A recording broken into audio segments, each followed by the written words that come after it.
Order, please. The Subcommittee on Supply will come to order. It is now 7:35 p.m.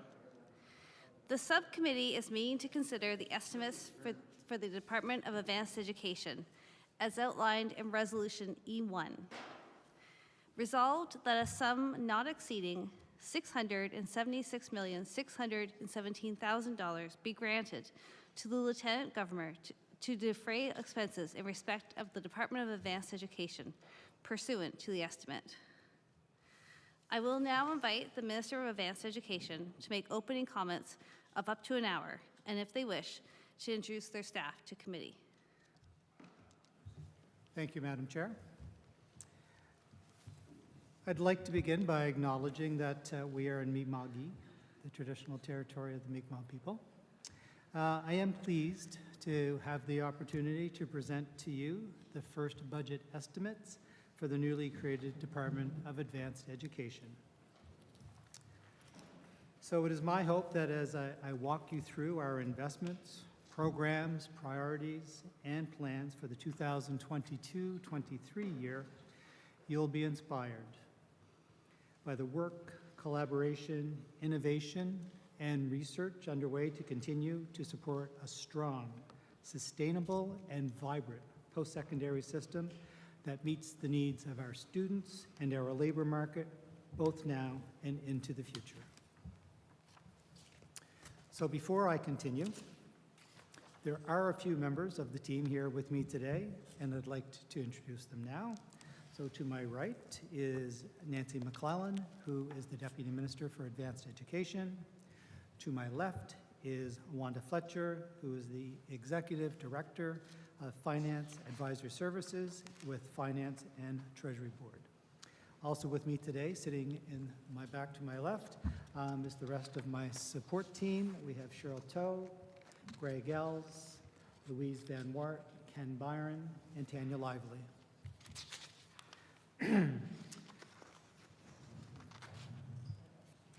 Several members of the Advanced Education Senior Leadership Team are also available to assist us, and I was just speaking to them in the back on my notes. So this is my first budget since becoming a minister. I'm looking forward to the experience and looking forward to sharing with you our path forward. Over the next half hour or so, I'll highlight the work underway to fulfill the goals of the department over the next year,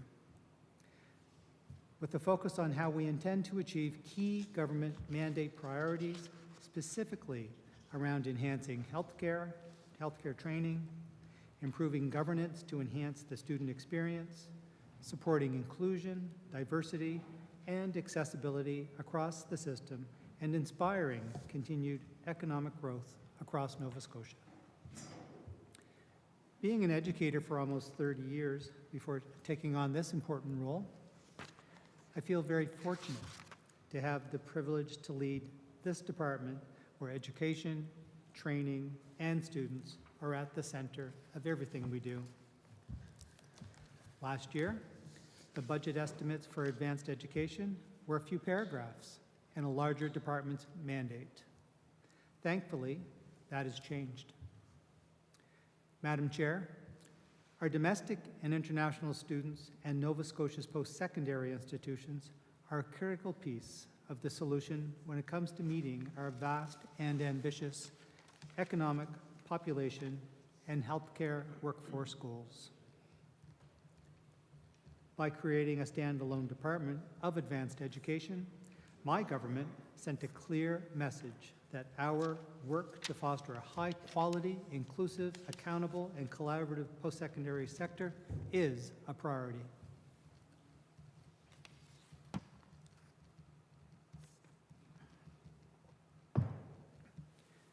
It shows that this government understands that in order to reach our goals, we need our post-secondary system, our training and education arm, and our students, the future workforce, and the heartbeat of this province, at the center of our government's priorities and work. Advanced education deserves a dedicated team and a strong focus. I am excited to share the progress we've made on our mandate priorities and the historical work we've undertaken to support students and enhance the post-secondary sector. I will showcase our progress over the last several months and our future plans. Speaking of mandate and a vision forward, I'd like to share with you the vision, mission, and mandate of our new department. As a newly created department, it's important to have a defined focus for the students and the people we serve. All of our staff were invited to help us establish our vision and mission based on the priorities and mandate of our government. As a department, we envision a high-quality, collaborative, and inclusive post-secondary education system that is focused on helping all learners thrive. Our mission is to facilitate a proactive and inclusive post-secondary system through which people learn, grow, and thrive. We work in collaboration. My apologies. Our mandate is to facilitate a post-secondary education system where learners receive a high-quality education that meets their learning needs and allows them to thrive as members of vibrant communities and a successful province. We ensure that post-secondary education is accessible to all learners by removing barriers, including financial, by ensuring the system is equitable, diverse, inclusive, and by advancing the Truth and Reconciliation Commission of Canada's calls to actions for post-secondary education.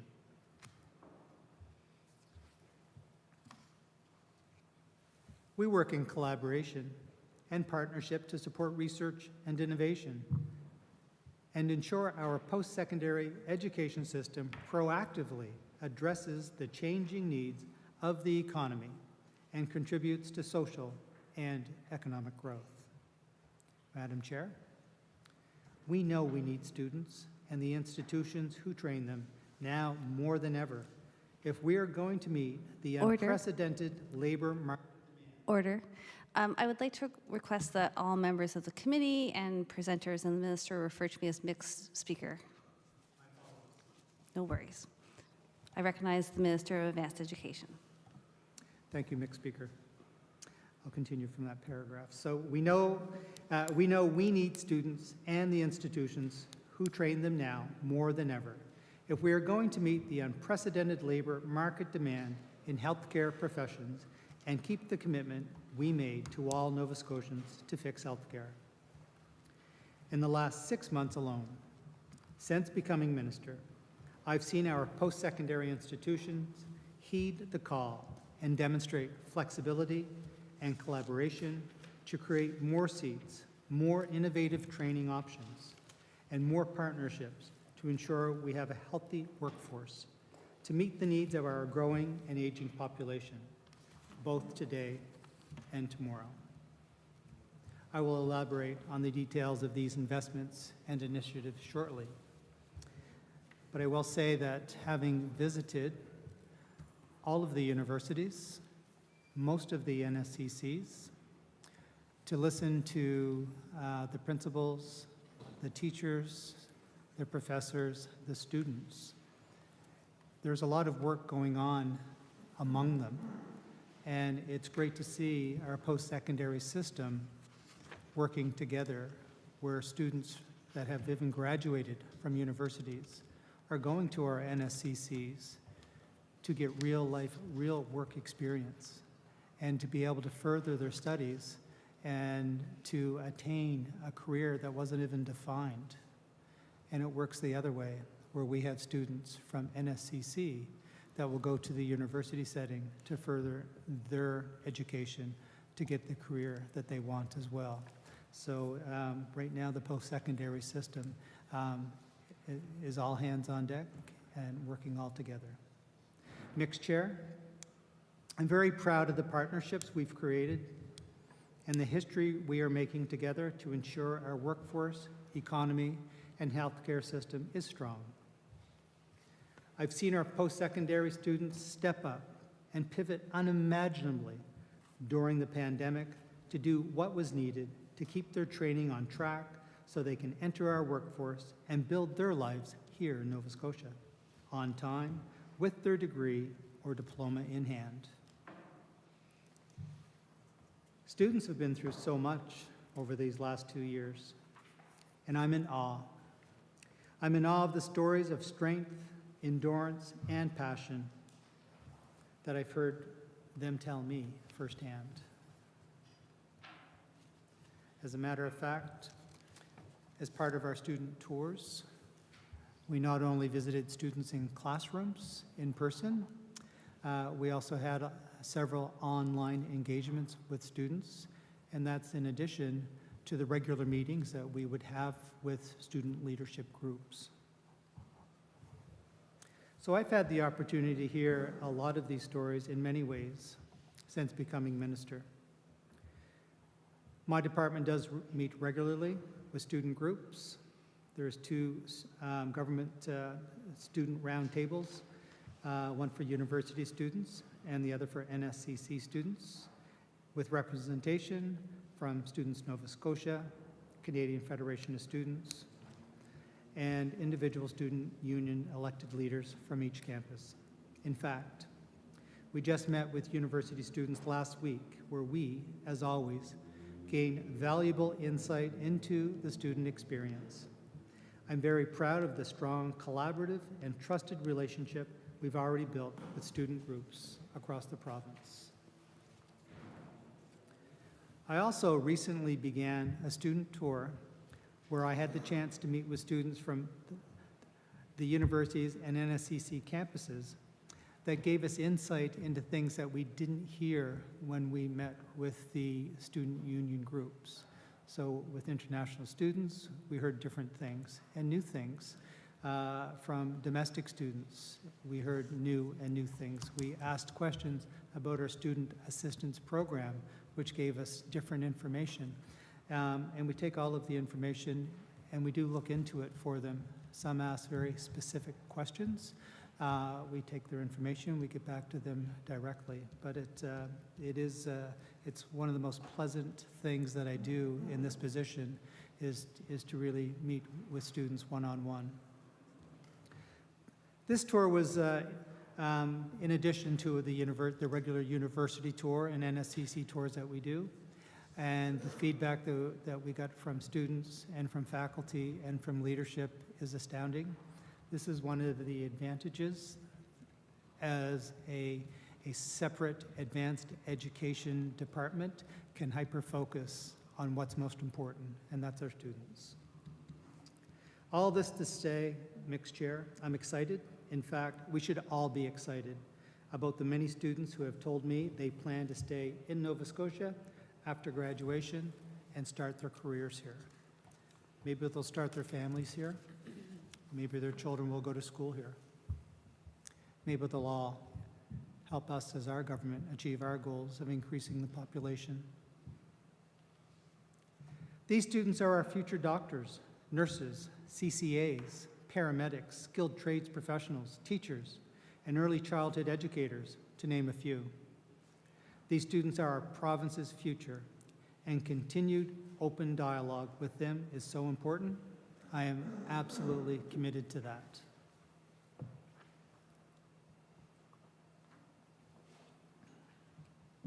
Mixed Chair, I promise I will get to the meat of our budget estimate soon. But I'd like to take a moment to share with you some of the details of the work I just mentioned and some key milestones of advanced education's broad and diverse mandate, as highlighted in my mandate letter. We are working to grow a progressive education model for continuing care assistance programs. Working with the Department of Seniors and Long-Term Care, the department has introduced a progressive education work and learn model that includes tuition support. The progressive education model allows CCAs to enter the workforce earlier than in a traditional CCA program. The aim is to increase the number of CCAs receiving training and working in the healthcare system. Work with the Department of Health and Wellness to assess the need for medical school residency seats. The department will work with the Department of Health and Wellness to better understand the need for medical residency seats that are targeted to areas of specialty and needs across the province. The department will continue to support the Provincial Sexual Violence Committee, which is a sexual violence prevention program on all post-secondary campuses. Its work is to prevent sexual violence on Nova Scotia university and college campuses through sharing expertise and resources. Advanced education will ensure that universities and the NSCC update their sexual violence policies every 3 years and will work with the private career colleges on the development and implementation of sexual violence policies. The department will continue to provide funding through the Sexual Violence Prevention Grant to support initiatives that endorse and advance the 10 recommendations outlined in the Changing the Culture of Acceptance 2017 report. We'll review education pathways at the NSCC for apprentice students. Working with the NSCC and the Nova Scotia Apprenticeship Agency, review the NSCC's prior learning program to identify gaps or areas of opportunities as it relates to students who are accredited apprentices, acquiring credits towards programs at NSCC. We'll review the Universities Act, governance models and structure. In 2022-23, the department will undertake a review of university legislation and bylaws focusing on governance, structure, accountability, and reporting, the University Board of Governor and Senate composition and powers. The review will be informed by a jurisdictional scan that looks at university governance and structure. Mixed Chair, we've made significant progress on every item listed in my mandate and even completed some priorities already. We are committed to the mandate work. We as a department and team are excited about the next chapter and our role in Nova Scotia's success. We will continue to work collaboratively to achieve the key deliverables outlined in my mandate letter and beyond to set our province on the path to further success and growth.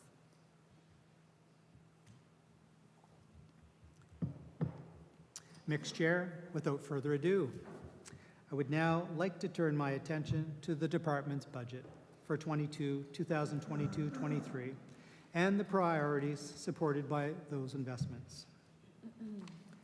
Advanced Education's budget estimate for the upcoming 2022-23 fiscal year is $676,617,000. This total budget includes 76 full-time equivalent positions that support our critical work.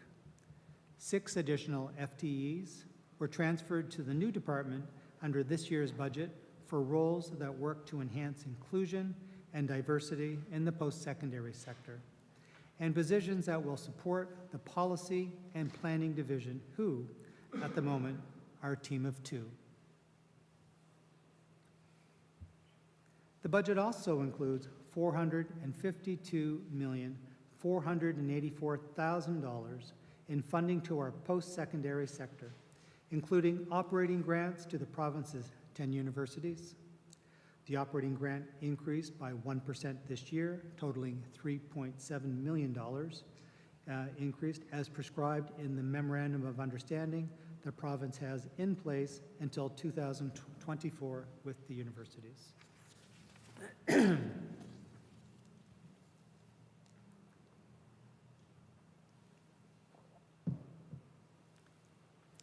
In this year's overall budget, Advanced Education received an $18.8 million increase, which includes $3.2 million for the expansion of nursing seats at Cape Breton University, Dalhousie, St. Francis Xavier, and Nova Scotia Community College. This is a year one investment to add an additional 200 nursing and practical nursing seats over 4 years. This is an exciting expansion for our future nursing workforce, and each nurse who graduates within the next 5 years will have a guaranteed job offer right here in Nova Scotia. $1.6 million for expansion of nursing seats at Cape Breton University and Dalhousie Yarmouth campus, including the diversity bonus. This investment supports a permanent increase of 62 entering year seats at CBU and 8 entering year seats at the Dalhousie Yarmouth campus.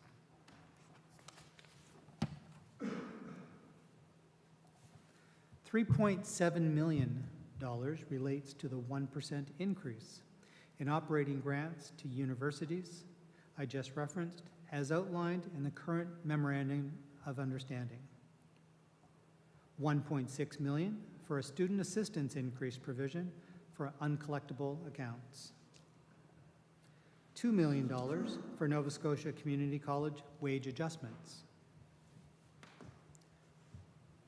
$1.3 million to increased funding for the Nova Scotia University Student Bursary Program. Under this program, every Nova Scotia resident who attends a Nova Scotia university receives the Nova Scotia University Student Bursary of $1,283 annually based on full-time study. This is money that is taken directly off the student's tuition invoice and doesn't need to be repaid.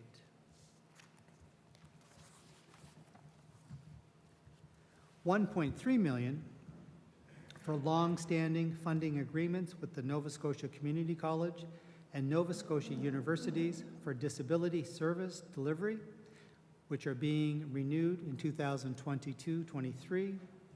A funding increase is required due to the increase in enrollment of post-secondary students with disabilities, which is a huge success. $1.2 million to support additional seats at the Dalhousie Medical School to help address the family physician shortage. This investment represents the 4th year of increased funding to the med school to cover the cost of adding 16 additional entering year seats in 2019-2020. Adding more seats helps us recruit and retain doctors and support more Mi'kmaq, Indigenous, African Nova Scotian, and rural students to become family physicians. 4 seats were added for the 2019-20 academic year, targeting students from rural Nova Scotia. 12 more seats were added for 2020-21 school year. And those seats are greatly needed in our province. $1.1 million in increased funding to support the Repayment Assistance Plan. The Repayment Assistance Plan is a debt management tool made available to borrowers who are having difficulty paying their student loan debt. This program makes it easier for student loan borrowers to manage their debt by paying back their student loan at a rate that they can reasonably afford based on their income and family size. This year alone, the program helped over 11,000 students. $1 million to support the new Nova Scotia Community College's residences to be built at the Pictou, Ivany, and Akerley campuses. I will speak more to this shortly. Mixed Chair, our budget highlights some of the many exciting things going on at advanced education, but by no means does it tell the whole story. I'd like now to take some time to share some details on our core programs and also highlight some significant investments made in the past 6 months since the department was created. Mixed Chair, for those of you who may not know, the Student Assistance Program provides needs-based financial assistance to eligible Nova Scotian residents who would be unable or unlikely to pursue post-secondary education otherwise due to insufficient resources. Proudly, Nova Scotia has one of the best student assistance programs in the country. Nova Scotia student assistance has been significantly improved in the last 10 years. $30 million for Nova Scotia students in need. But we know, especially during the pandemic, more is needed to be done. Along with the pandemic causing difficulties like isolation and mental health challenges, a move to online learning, the inability for students to gather and learn in the ways that they were used to, it created challenges for students to secure part-time or summer employment, making it almost impossible for many to make or save money for their education. We recognize students needed help, and about a month ago, my department made a $9.8 million investment in thousands of eligible Nova Scotia students in the greatest need, with the issuance of a one-time, non-repayable COVID grant. This grant put $875 in the pockets of almost 11,000 students to help them with the rising cost of living during the pandemic. These funds came to them at a critical time when they're nearing the end, when they're entering exams, and has taken a lot of stress off of so many students. Students had very easy access to this money, as if they were eligible for a Nova Scotia student loan, the money was deposited directly into their account. Students have been very supportive of this grant and have said that it has helped reduce their anxiety and worry about how they will pay their rent or cover the cost of food, and they've been more able to focus on their studies. As demonstrated by this grant, our key focus in student assistance has been reducing student debt loads and making it more attractive for students to stay in Nova Scotia after graduation. The loan forgiveness program has been one of our biggest success stories under that effort. Under the loan forgiveness program, eligible Nova Scotia students can have the entire portion of their provincial student loan wiped out upon graduation if they complete their program within 5 years. Since its inception, loan forgiveness has saved over 10,000 students, close to $76 million in student debt. Loan forgiveness is just one example of how we are enhancing programs to help students. Another is the increases made to the maximum provincial weekly assistance, which went from $150 to $200 per week of study in 2018. Earlier, I talked about the enhancements we made under the repayment assistance plan, totaling $1.1 million. I also talked about the enhancements to the Nova Scotia University student bursary, totaling $1.3 million. With the supports I have mentioned, in total, Nova Scotia students can receive over $40,000 in non-repayable student assistance.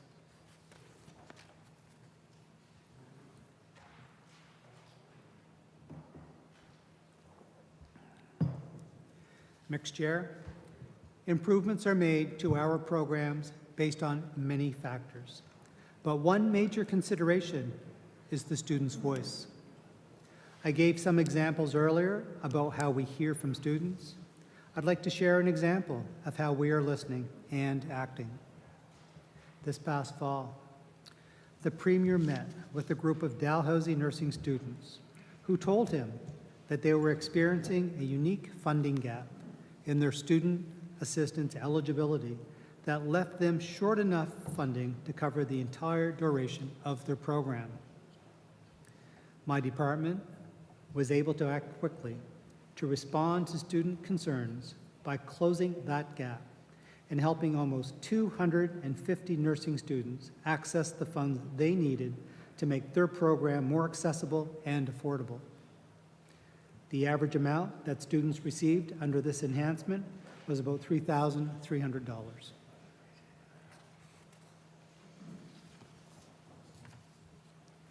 To meet unprecedented demand in our healthcare labor market, these nurses will also have a guaranteed job here in Nova Scotia upon graduation if they so choose, where they will have significant earning potential.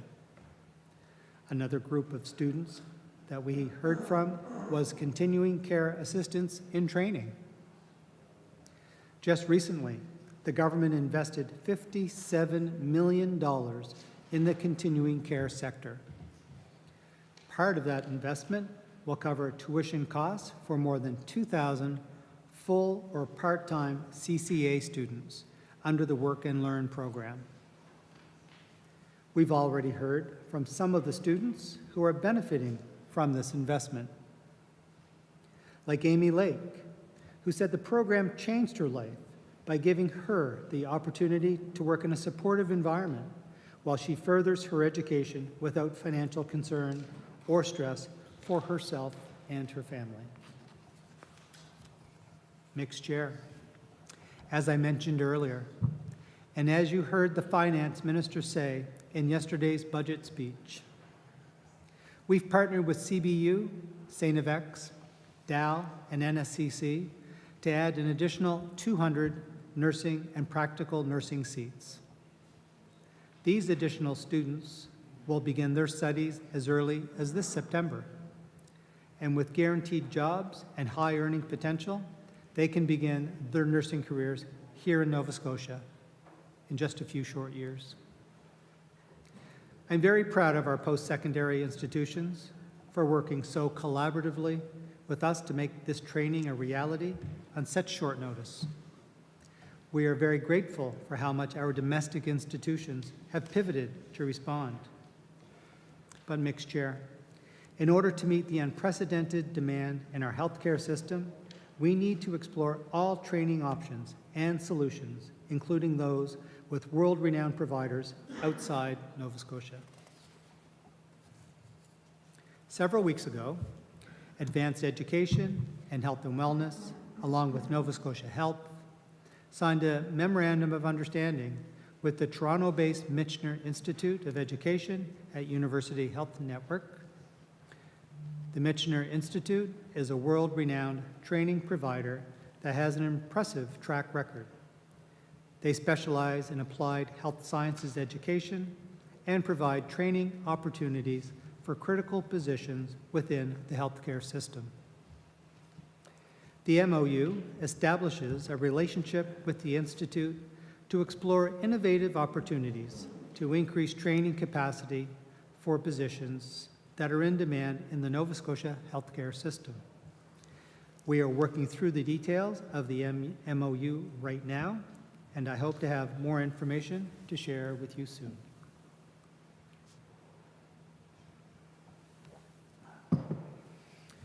All this is in addition to the domestic increase of medical lab technician training at NSCC, which I spoke about earlier. These are just some examples of how we are making multi-million-dollar investments in our students and post-secondary sector to ensure we have the healthcare workforce of today and tomorrow. It's a partnership and a strong example of collaboration. Mixed Chair, in the last 10 days, I've had the privilege to announce $130 million in research, innovation, and infrastructure investments for students, institutions, and Nova Scotians. Last week, we announced the addition of $25 million to the Research Opportunities Fund to invest in more research and innovation happening across Nova Scotia. The Research Opportunities Fund is managed by Research Nova Scotia.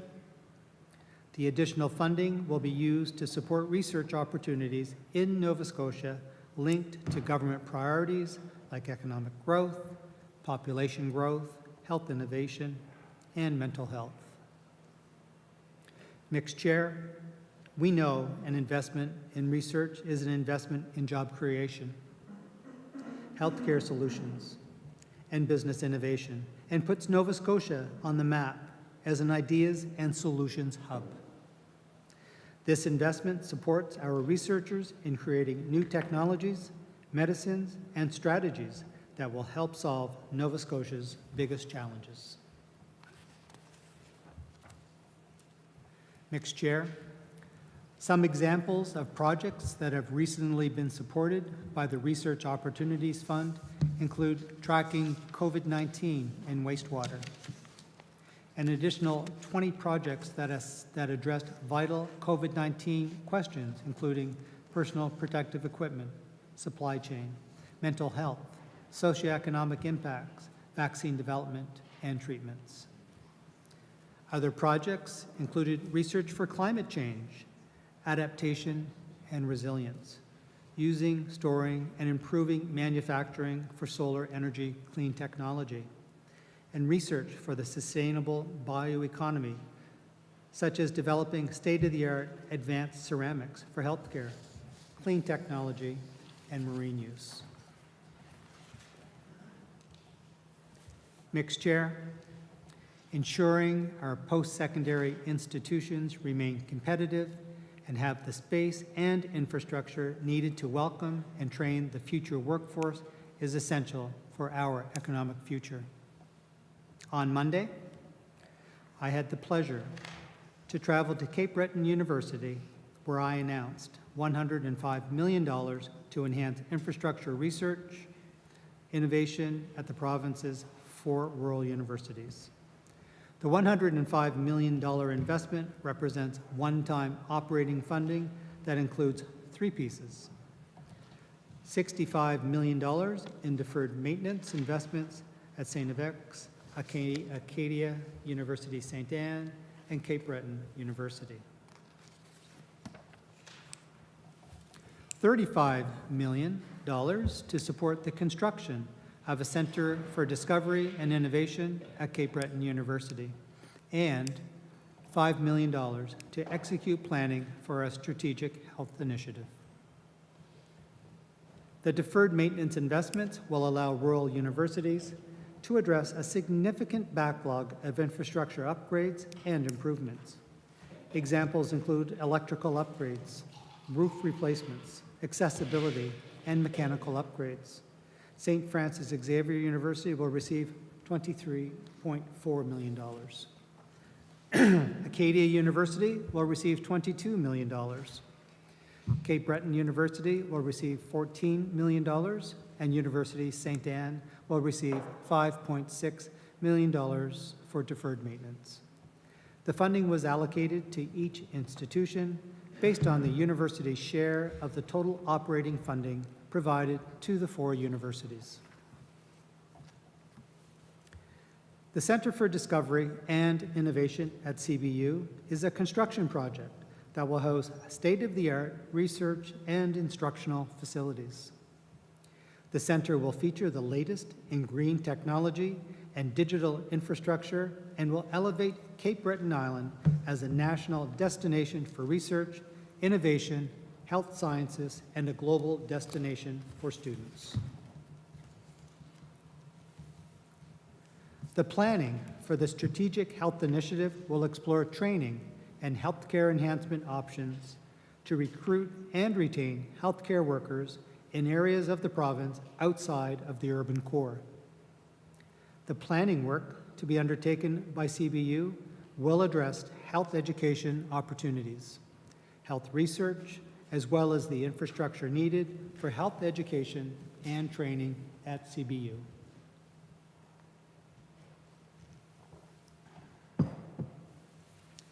These universities are the heart of our rural communities, and these investments will not only improve buildings, they will also create innovative spaces that will house some of the best research facilities and most talented people that will create the solutions needed to address our local and global challenges.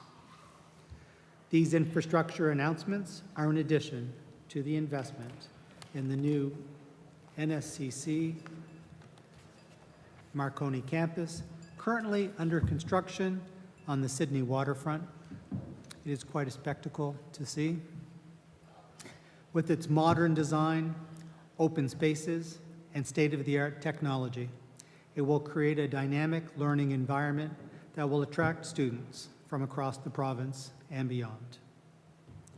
The new campus is being built in accordance with accessibility and environmental standards and includes a 150-seat lecture hall and 25 daycare spots.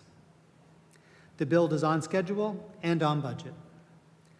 The 2022-23 budget allocation for Marconi is $45 million. In addition to all the other projects and investments I've mentioned, we are also focused on enhancing access to housing for post-secondary students. Students have told us that they need better access to safe, affordable, and accessible housing options. Mixed Chair, in response, we are constructing 3 new Nova Scotia Community College residences that include 350 new beds. These residences will be constructed at the Ivany, Akerley, and Pictou NSCC campuses. These residences represent an $89.9 million investment to provide more housing options to post-secondary students in various communities. The Pictou residence will open in September 2023, and the Ivany and Akerley residences will open in September 2024. Mixed Chair, these new residences will inform a larger, collaborative, province-wide long-term housing strategy. Part of that work includes a student housing element that aims to identify more solutions for student housing across Nova Scotia. Increasing student housing helps to alleviate the pressure on the overall market housing supply, as students who move onto campus will free up housing options in the surrounding community for others in need. This significant investment in housing stock shows our government's commitment to finding solutions to ensure all Nova Scotians have better access to housing options.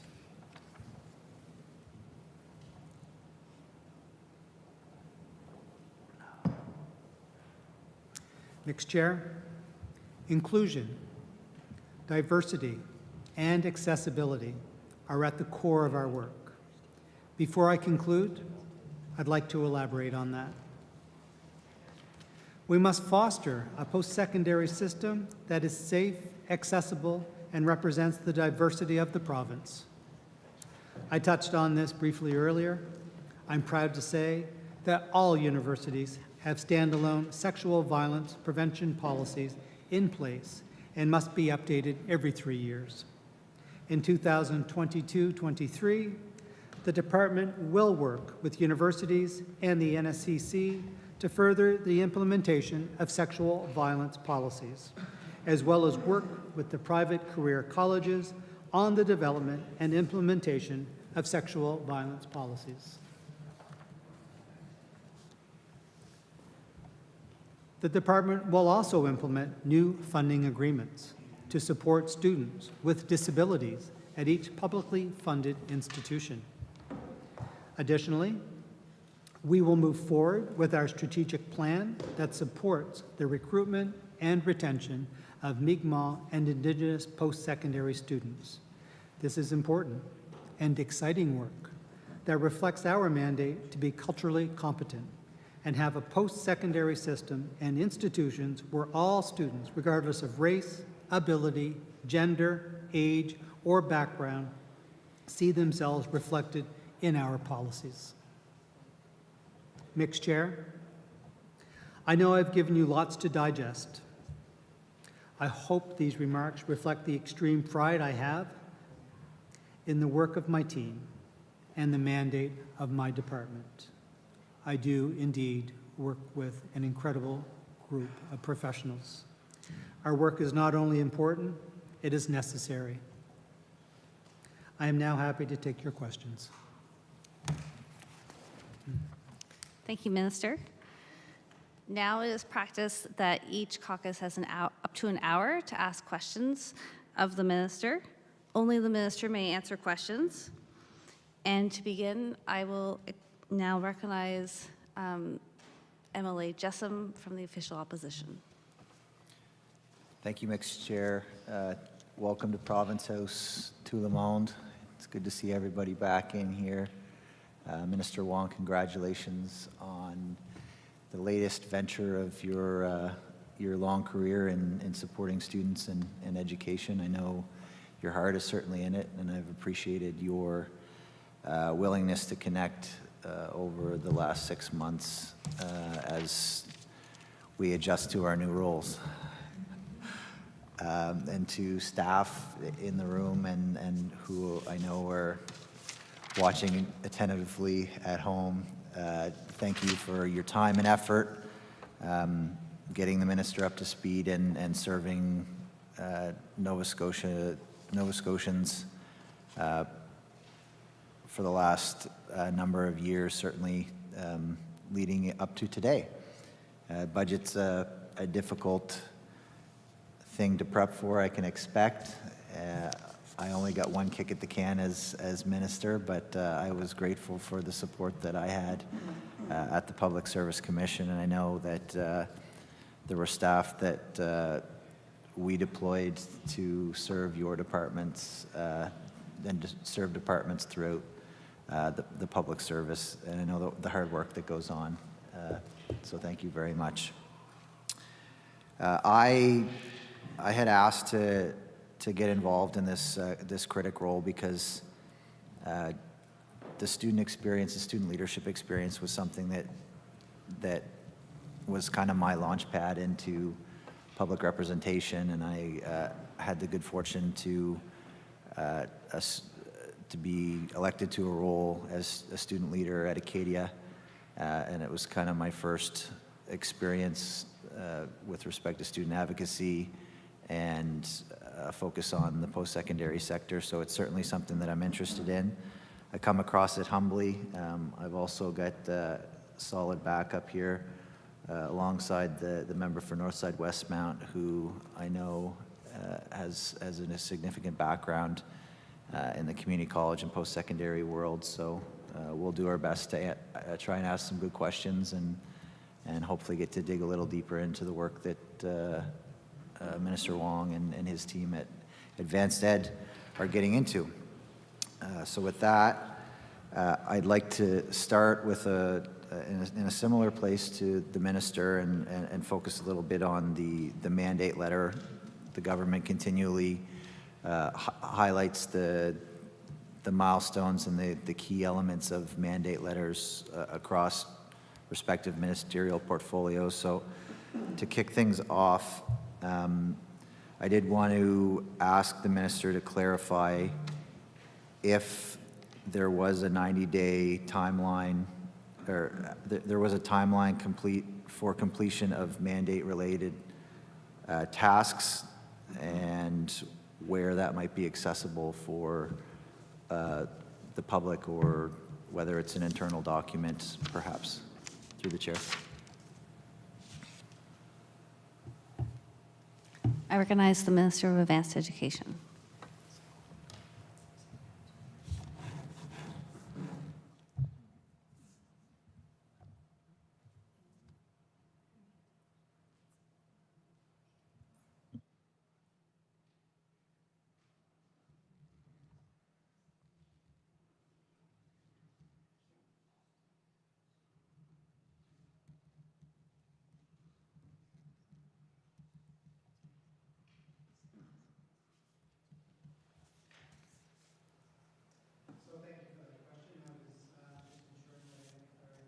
On that. So we don't have anything official that we would produce as far as what our plans for within the mandate letter. What we are still and continue to work on, we have 9 months to do the review of the memorandum of understandings and the agreements with the universities. I had recently been updated on that. We continue to work on that, and once that is complete, I look forward to sharing that with you.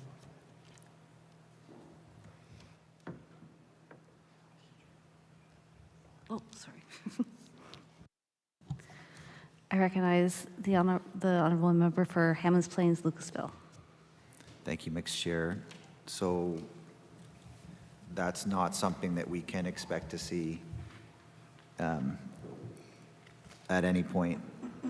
We'll just have to kind of wait for updates that we may get whenever we get them, in contravention to what the first item on your mandate letter clearly lays out. It references quarterly updates in relation to the tasks at hand that your government has identified as priority. And I had honestly expected that that was something that we might be able to get our hands on. So can the minister comment on that through the chair? I recognize the minister.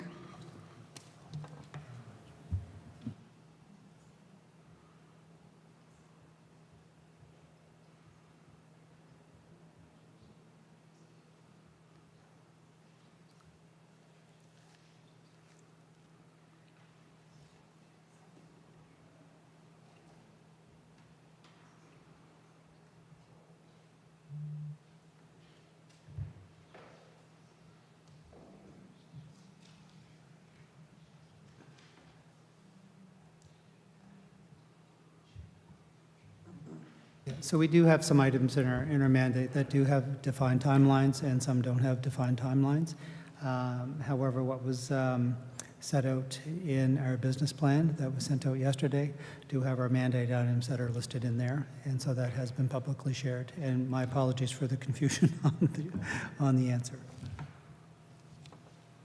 I recognize the honorable member for Hammonds Plains, Lucasville.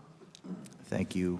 Perhaps not necessarily on the fly, but the department and your staff could provide the specific timelines associated with the items that are laid out in the business plan. I do see start dates and years for commencement, but if there are timelines that the department and minister have defined, we'd appreciate seeing what those look like. Moving to another item on the mandate letter list, a focus on residency seats related to targeted placements based on specialties and defined needs. Can the minister comment on the work that's been done on that particular item, whether or not he and the department have defined what specialty areas should be focused on and what we might be able to see in terms of placements? I recognize the minister. Thank you for that question. So we do know that we need more doctors to really meet the vast healthcare needs of our growing and aging population.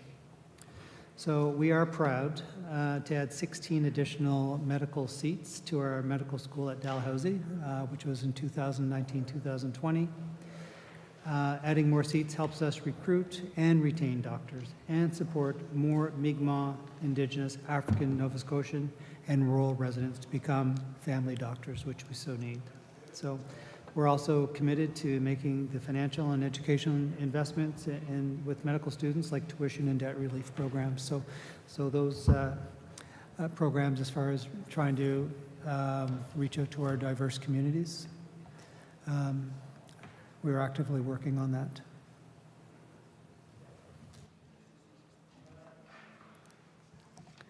I recognize the honorable member for Hammonds Plains, Lucasville. So the minister references 16 seats added, 1920. Those are pre-existing seats, and the minister through the chair references debt relief and tuition relief, also pre-existing line items. I think even preceding our time in office. I'm wondering if the minister can can touch on some of the new, anything new that's been defined as a strategic priority for that group of professionals as we focus on healthcare as an important item.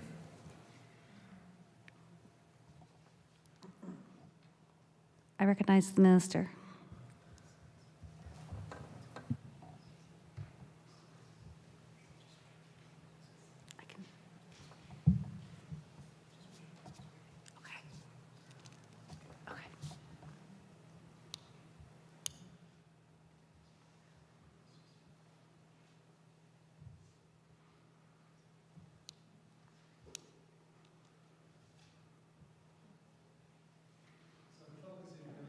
Family and rural doctors. Part of the Strategic Health Initiative is really to study that and to look at what we need it and where we need it. There are also 10 seats available at Dalhousie, and I'm not sure what the uptake on that is, but 10 seats for our Indigenous students and 10 seats for African Nova Scotia students. And that the focus is rural family medicine. Also, the 16 seats that you referred to was temporary funding. It's now been made permanent funding for those seats.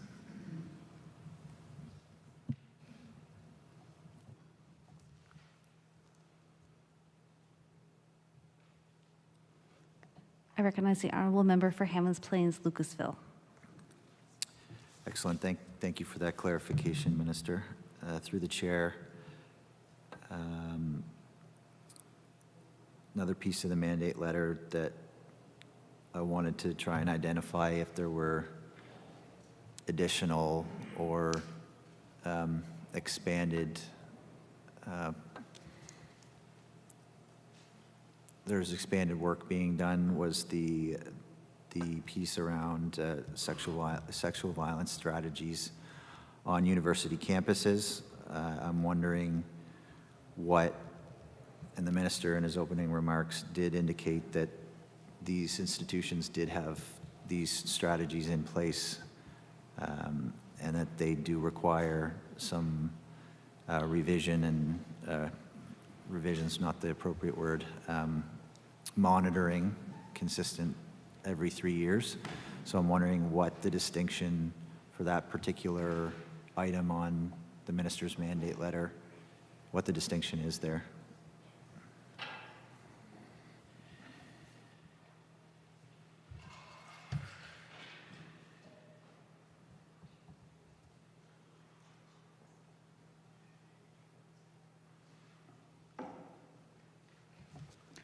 I recognize the minister. Thank you for that question. So as you're well aware, this initiative really started under the former government. What we have done as a government is that we have now rolled this out, and it's going to be rolled out to the private career colleges as well. So there's significant funding that goes into it each year. There's $470,000 that go to the institutions in order for them to make sure that these policies are implemented, and we're looking forward to working with our private career colleges as we advance this very important endeavor. I recognize the honorable member for Hammonds Plains, Lucasville. That's excellent news. It's amazing to hear that work is being continued. It's I'm curious, in the past there have been grants associated with kind of self-made programming that would kind of fit the needs of individual institutions based on the needs of those institutions and personnel and people in those communities. That the funding that you've referenced, is that going to flow in a similar manner whereby these our private career colleges are able to put forward their own solutions, or is this a scenario where something will be applied by government to their respective organizations?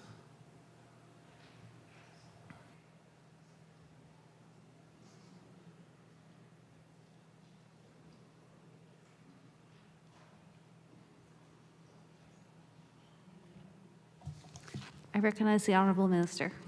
You.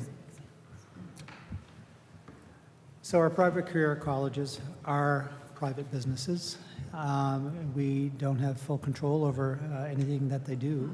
But what we do and will offer is the experience and the programs and whatnot that are currently being offered at NSCC and our universities.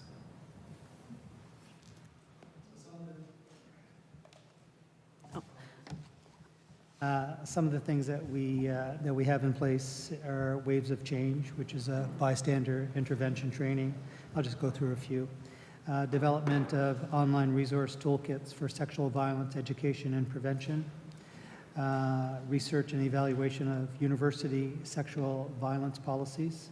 So constant review. So when we're talking about students, it is very different when you're dealing with NSCC universities as opposed to a private institution, but that expertise is already here. So, I recognize the Honourable Member for Hammonds Plains, Lucasville. Thank you, Mixed Chair. Is there any level of, like, one would think that most organizations would be on board with this without much encouragement? Does the minister have any concern related to the uptake of this initiative with our private career colleges? So this is something that has been discussed with the private career colleges. They do have an association of all career colleges. Order. I will recognize the Honourable Minister. Oh, sorry. Thank you, Mixed Speaker. As I said, they do have an association. We do work with the association. We do work with the career colleges individually. And they're all different. They're from language schools to construction trades. We've had no pushback. We haven't heard from many of our colleges that they're not willing to work with us. I recognize the Honourable Member for Hammonds Plains, Lucasville. Thank you for that clarification. Moving on to the piece around the review of university charters and the governance structures. I did hear the words governance and compensation, and I'm wondering if the minister can provide the committee with some clarification on exactly what may go into that review and what the intended outcome might be. While Nova Scotia is, or while we do provide a tremendous amount of funding to our institutions, they are independent and do have their ability to make their own decisions. So I'm curious what the minister means by a governance review that involves a look at compensation. I recognize the Honourable Minister. Thank you, Mixed Speaker. So that is one of the items that we are currently working on, and I have recently been briefed on kind of the progress. We have 9 months to fulfill that obligation, and I will certainly have a full report on that. But really, we're going through them each individually. As you mentioned, they're independent institutions. We're looking for consistencies. We're looking for inconsistencies. We're looking at things that we feel are working really well, or maybe something that isn't working well. And so we're doing a full scan of what's out there right now, in hopes to improve things for students in the end. So as we continue to work on that and we get a final report, I'd look forward to sharing it. I recognize the Honourable Member for Hammonds Plains, Lucasville. Thank you, Mixed Chair. And I'm curious about the process and the activities that are taking place throughout the course of the next 9 months with respect to engaging the institutions. What sorts of personnel are involved? What type of discussions are you folks having? Just my perspective is just to ensure that the universities are partners in accomplishing progress, rather than having the government produce a report that shows up in their lap and they're expected to adhere to. Through the chair. I recognize the Honourable Minister. Yeah, and thank you for that question. We have an incredible relationship with our university presidents. Through CONCEPT, the Council of Nova Scotia University Presidents, we work together on a number of initiatives, so we are in constant consultation and talks and brainstorming with our universities. It is our staff, advanced education staff, that is conducting the review. But I can assure you that it's all in the best interest of making it better for students, for Nova Scotians, to really move forward together. And that is the whole feeling that I get when I speak to the university presidents. And CONCEPT is an amazing organization who's doing fabulous work. And so the review of this is something we do together. I recognize the Honourable Member for Hammonds Plains, Lucasville. Through the chair, thank you to the minister for that response. When this is all comes to a conclusion, and does the minister foresee a set of recommendations? Are there going to be items that are defined to-dos by the minister under the authority of the minister? Or is this kind of, this is what we've learned, here are some recommendations? I guess I'm trying to understand what once we get to that point of the end case scenario, at the end of this 9 months, what can the public, what can universities, what can we expect to see in the way of directives or recommendations? Through the chair.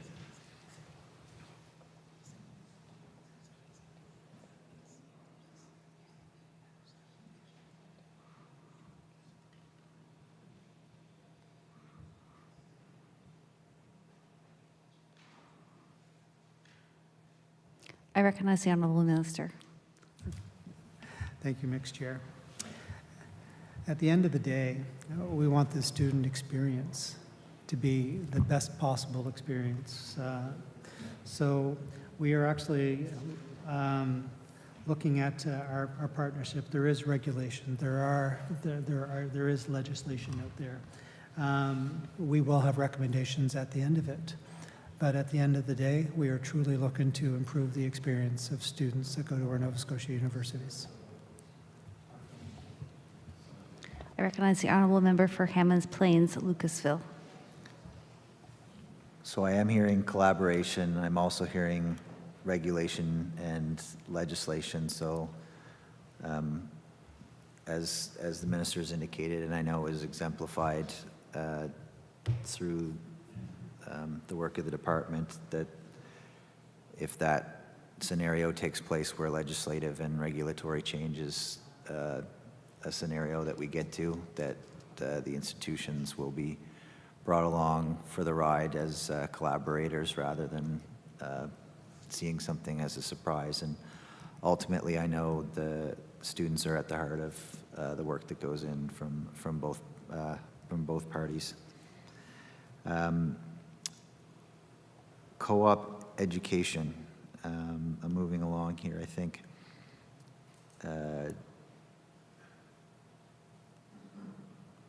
I'm wondering if the co-op education program is to be maintained, expanded. I know that it's been oversubscribed year over year for a couple of years, and a couple of years at least, and I know the importance of paid co-op placements to students, not only in terms of recognizing the important work that they're doing, but also from making ends meet and the affordability of school and other financial priorities. So I'm wondering what the minister can tell us about the future of the co-op program at Advanced Ed through the chair. I recognize the Honourable Minister. Thank you, Mr. Speaker. So the co-op program is something that I 100% believe in. Work integrated learning is a key mechanism in attaching students to the workforce. And I believe that the more we have, that means the more opportunity that students have to test drive a career path. They may love it or they may hate it, and it's the time to do it. And co-op, as it's defined, is really, they're paid positions. There are some inconsistencies across the university sector in the way that they're offered. Some are offered for credits, some are offered as non-credits, some are take 3 courses and get 2 credits, but they are important nonetheless. We also have a list of programs that we offer under advanced education, such as what we offer through MyTax. I have a whole page that I could go through, but I'm quite sure you're familiar with it. The traditional co-op program offered through the universities is actually governed through labor skills and immigration. But we do work together in order to make sure that the programming is as best as it possibly can be. But please rest assured that we are looking at better ways to utilize worker integrated learning. Co-op is a big piece of that. I recognize the Honourable Member for Hammonds Plains, Lucasville. So just for greater certainty through the chair, it would be best suited to ask your counterpart at Labor Skills and Immigration about whether or not that co-op program is going to be expanded or increased levels of funding were going to be applied.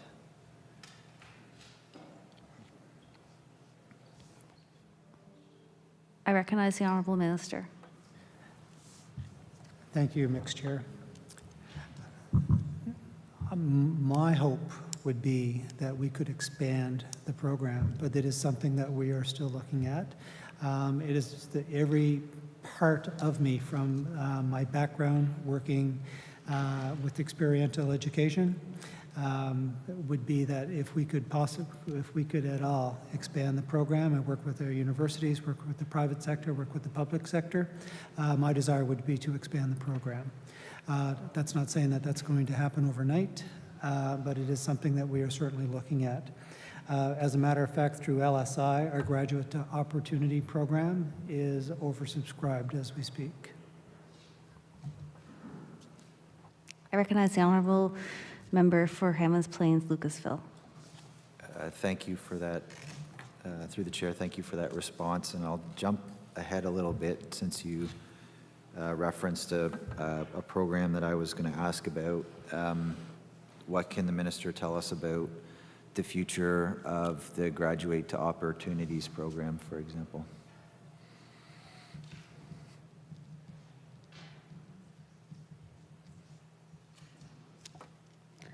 I recognize the Honourable Minister.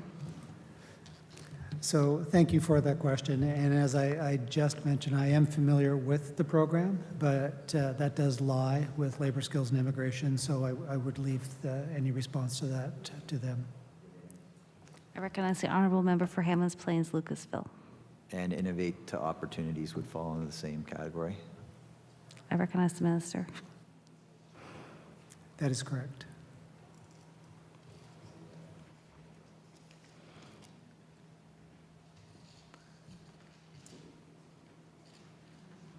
I recognize the Honourable Member for Hammonds Plains, Lucasville. Okay, let's jump back into my regular batting order here and talk a little bit about student assistance. We've had, and I know the minister's met with organizations like the CFS Students Nova Scotia and other student-led entities throughout the province, and one glaring fact comes to mind is that And this can be referenced in Student Nova Scotia most recent publication for their advocacy week. 15% of students still have on student assistance. 15% of students on student assistance still have unmet need, and the minister referenced an update to the weekly amount for student assistance, I believe, in 2018, if I'm not mistaken. So can the minister provide some commentary? Because when I look at the student assistance budget, I only see what I would consider comparatively a modest investment or upgrade to student assistance, and perhaps what is being done what was done to evaluate that, get to that amount, considering there is that much unmet need that is expressed out there.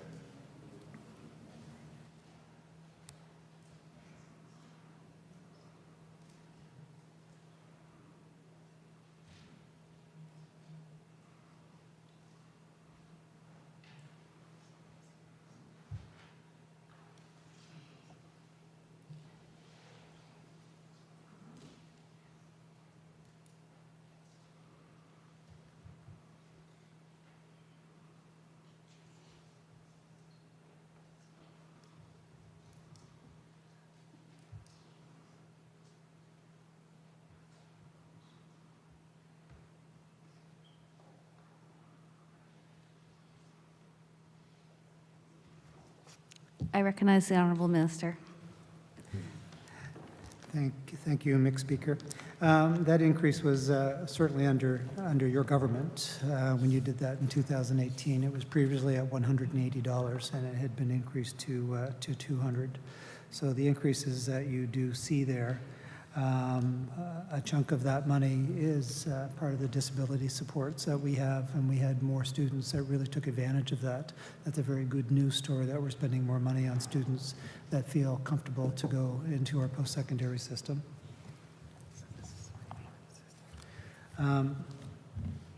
Also through the repayment assistance program, which is really a debt management tool to help students repay their loans at a rate that's more comfortable for them. And the variance in that was $1.1 million.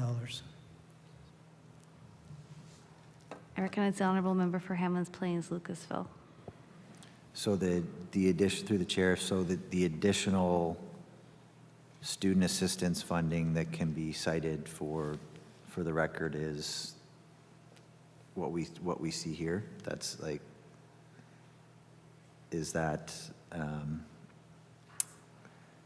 there's been no I guess look at updating the weekly amount to reflect a present day need?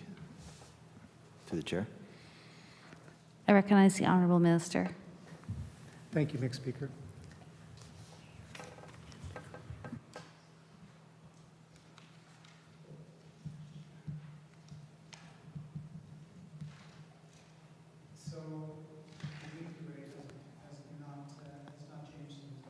I recognize the Honourable Minister. Thank you, Mick Speaker. So the weekly rate has not changed in this budget, and as I said, we are just starting. However, this year alone, we did put $9.8 million COVID grant that gave to every student that had Nova Scotia student assistance. That worked out to $875 per student. And we also have, and it has been there through your government, was every Nova Scotia student at a Nova Scotia university receives that bursary of $1,283 to reduce that cost of tuition. That continues to be there. We have non-repayable loans. We have student grants. A student can write up to 40% of their Nova Scotia student loan. As a matter of fact, a student with the highest needs at the end of their program could have up to $40,000 of students' assistance that they do not have to repay. So there are systems there. Are they adequate? Could we always do more? Of course, we could always do more. But as I said, this is the beginning for us. The best interests of students are always first and foremost, and we look forward to helping students in any way that we can moving forward. I recognize the honourable member for Hammonds Plains Lucasville. Yeah, through the chair, I will acknowledge that one-time grant is, it was a specific ask from Students Nova Scotia, so I think it's important to note that's, to me, that's a demonstration that the government is listening to this particular group of students and trying to complement needs on the fly. But I will also add the importance of sustained support, issues related to the highest tuition in the country. I think that we've got, it's like 13 of 15 of our universities are all in the top 13 of the highest tuition rates in the country for undergrad. And we're now hearing more and more about student housing, so I hope that perhaps the minister can allude to some future sustained financial assistance changes that will have kind of a more capable effect than what I'm sure was a very important one-time grant. Through the chair. I recognize the honourable minister. Thank you, Mr. Speaker. We are working, and we've been in for 7 months. We have roundtable discussions with staff, with students, with post-secondary leaders, and we're working on really creative solutions to help make post-secondary education doable for more students with less stress, to be able to get through their studies, to get a job here in Nova Scotia, to stay here in Nova Scotia, to raise their families here in Nova Scotia. We still have a ways to go. Some of those ideas, once they come across, we do want feedback. We want feedback from students. We want feedback from opposition. We want feedback so that we can have the best plan going forward. Because in order to build a plan that's going to work, we need to listen to what everybody has to say. I recognize the honourable member for Hammonds Plains Lucasville. Thank you for that, and it's important to have those discussions and consider solutions from a around the table perspective. Does the minister think that updating the weekly amount is going to be something that students can look forward to in the first half of his mandate, perhaps? I recognize the honourable minister. Thank you, Mixed Chair. Everything is on the table, and that is the truth. So, what we did get elected on fixing healthcare. That's not saying that our post-secondary institutions, that doesn't mean that our students are going to take a back seat, but we are doing everything that we possibly can to make lives of Nova Scotians better. And students is under advanced education. And I will do everything in my power to make sure that students can afford to go to university, to community college, and to our private career colleges. We have top-notch, internationally recognized institutions right from one end of this province to the other. We're attracting international students. We're attracting instructors, professors to come to these institutions because of their reputation. And I will do everything that I possibly can to make it work. I recognize the honourable member for Hammonds Plains Lucasville. Thank you, and hearing that statement, that's great to hear. I know that the minister, again, as I said earlier on, I know the minister's heart's in the right place with this file. And speaking about, the commitments around healthcare and international students. There is an age-old agenda item since my days in the student advocacy world related to MSI coverage for international students. And given that the government has such a strong priority around healthcare and the minister's department has a focus on international students, I'm wondering if the minister can provide some comments on the request for MSI coverage for international students.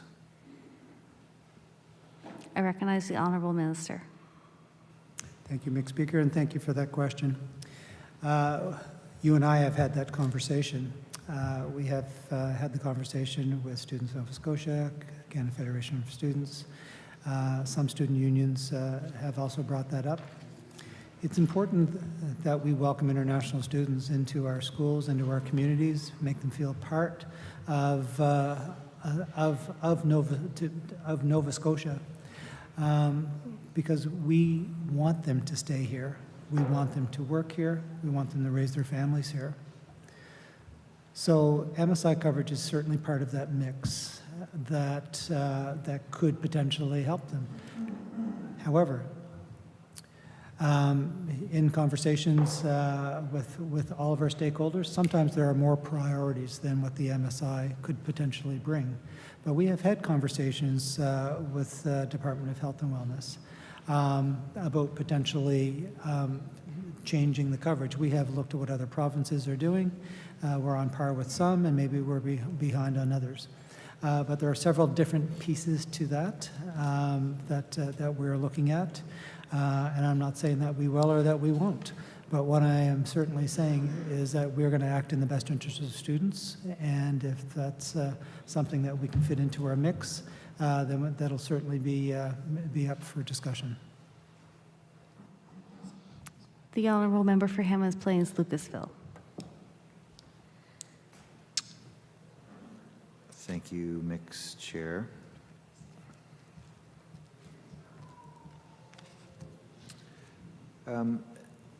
Along the lines of supporting international students, one of the communicated challenges, and again along the lines of, I guess, affordability is where I've put this, some expressed concern around the cap that exists on how much international students can work in the province, and I'm wondering what the minister has heard with respect to that particular item, and what perhaps changes might be deployed to enable international students to work more, to make education more affordable for them. I recognize the Honourable Minister. Thank you, Mr. Speaker, and thank you for that question. When we talk about affordability and for international students, and one of the things that they need to do is, for a lot of them, not all of them, but they do need to work. And a lot of them can find work. And depending on how many weeks they're here, whether they're here for the summer or whether they travel. But as a matter of fact, just a few weeks ago, I met with a group of Mount St. Vincent University students. There were some international students in the mix, and that exact question came up. And international students can work a maximum of 20 hours per week in order to try to help fund their studies. So we did take that question back, and we asked the question to Labor Skills and Immigration, and it's also having to work with our federal counterparts in order to make that work. So I did have a neater note. It was right at the top of my head, isn't it? So we are working towards that. I recognize the Honourable Member for Hammonds Plains, Lucasville. Thank you, and I'm grateful for that response, and that you're meeting with my classmates at Mount St. Vincent. I had to be excused from class tonight to join you all this evening.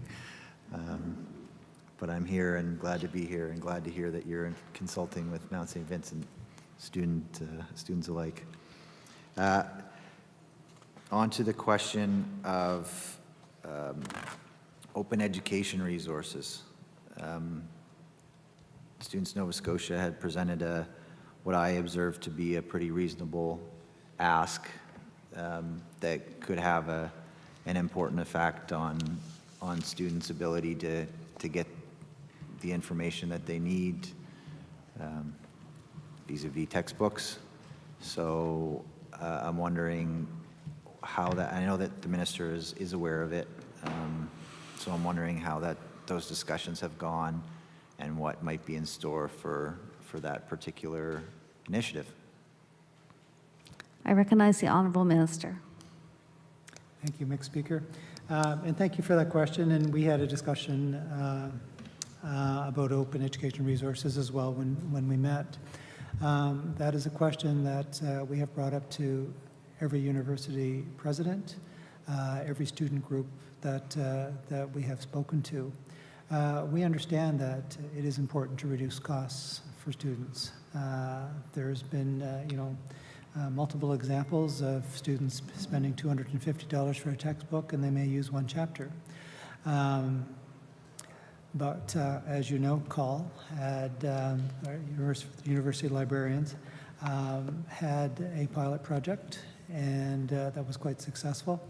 And we had looked at the results in that, and that is certainly something that the individual institutions are looking at progressing, and we are looking as well to work with the universities and our post-secondary sector in order to try to get open education resources more available to students. I recognize the Honourable Member for Hammonds Plains, Lucasville. So just to clarify, it sounds like the minister's indicating that the institutions are going to take lead to facilitate this objective. I guess how do we track that to ensure that progress is being made and that what is, one would observe to be comparatively a pretty modest investment that would have a particular effect, a positive effect on a student's bottom line. How do we ensure that yardstick keeps getting moved? I recognize the Honourable Minister. So I apologize if I left you with the impression that all universities and presidents were working towards this. Right now, what we're trying to do is define exactly what is needed, and we haven't made a yardstick yet. But as I said, we are in conversations. We realize it's important to students, and we will eventually set some parameters and hopefully have a yardstick that we can measure it against. I recognize the Honourable Member for Hammonds Plains, Lucasville. Thank you for that response. I'm wondering, shifting gears, given the conflict that we're seeing in the Ukraine, I'm wondering if the minister has had much discussion with our institutions around bringing in students from that part of the world. I guess just generally speaking, where do you see the minds of our institutions with respect to bringing in folks through the education stream in Nova Scotia, if that's something that's on the table?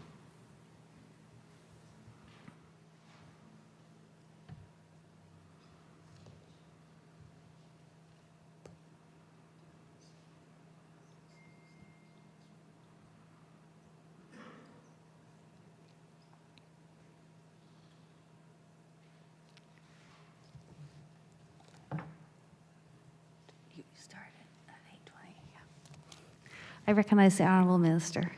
Thank you, Mixed Speaker.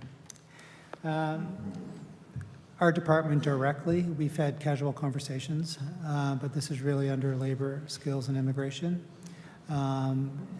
who also look after Genova. What they are working on is really trying to expedite students and families coming into Nova Scotia. But really, even if we do get any of Ukrainians that come into Nova Scotia, they're not ready to go to school. But what we need to do is make sure that we welcome them into Nova Scotia and make them comfortable and give them what they need. Education is probably not top of mind right away, but we are open and we are willing to help out in any way we can. I recognize the honorable member for Hammonds Plains, Lucasville.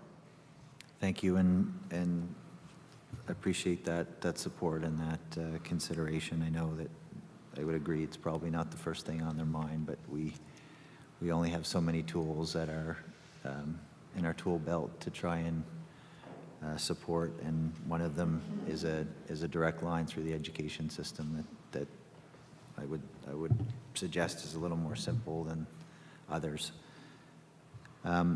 Shifting gears again, I'm wondering if the department has any role, initiatives work towards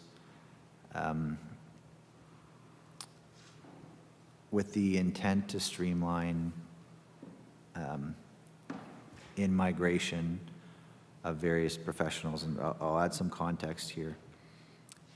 So for example, I've spoken to an individual who was a certified EMT in the state of Pennsylvania, and we have a former Minister of Health affiliated with Dow, Dr. Ron Stewart, who was the medical director of the paramedic system in Pennsylvania. And when this person came to Nova Scotia as a registered EMT, was unable to jump into a role in our paramedic system. I think of another individual I met with who was a 15-year Star Tech with the military, doing search and rescue missions, providing emergency pre-hospital care on the fly, that was told he had to go back to school to upgrade when he wanted to transfer into civilian work. So in that context, does advanced education play a role in creating a more seamless environment for families and individuals to transition into the workforce here in Nova Scotia if they want to make Nova Scotia their home?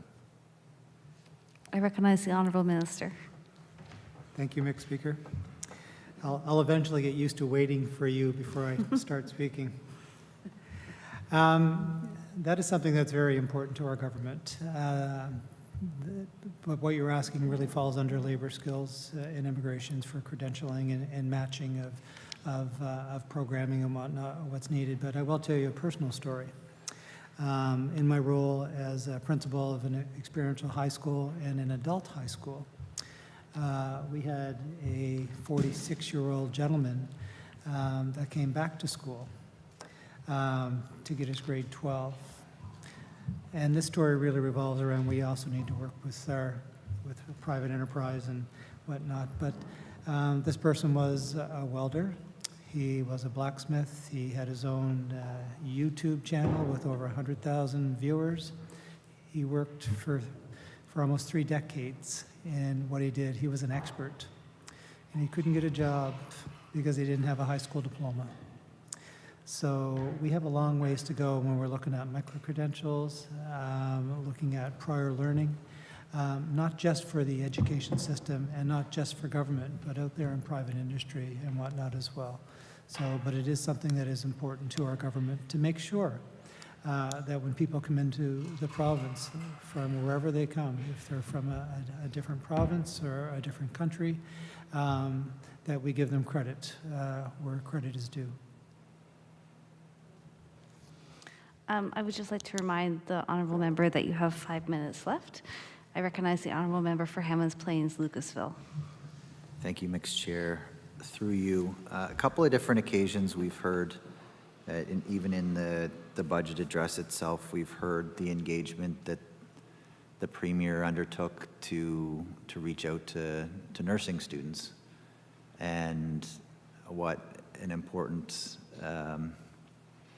activity that was to engage nursing students. We subsequently heard the financial support that was contributed to address an unmet need with that particular group of students. And more recently, Dal nursing students were called to take on what I would consider to be a bit of a forced role. I know that there's some time and a place scenario given the COVID world that we're in, and they were kind of called to service. But if it's so important, that milestone around the Premier meeting with nursing students and the subsequent decision to help them meet a financial need that was observed as a problem, I guess my concern is that they were called to action and provided what could only be described as a less than minimum wage equivalent to do this work in our long-term care facilities. And I'm wondering if the minister can comment on whether he thinks it's appropriate that these same students make the equivalent of $6 an hour to do this work. I recognize the Honourable Minister.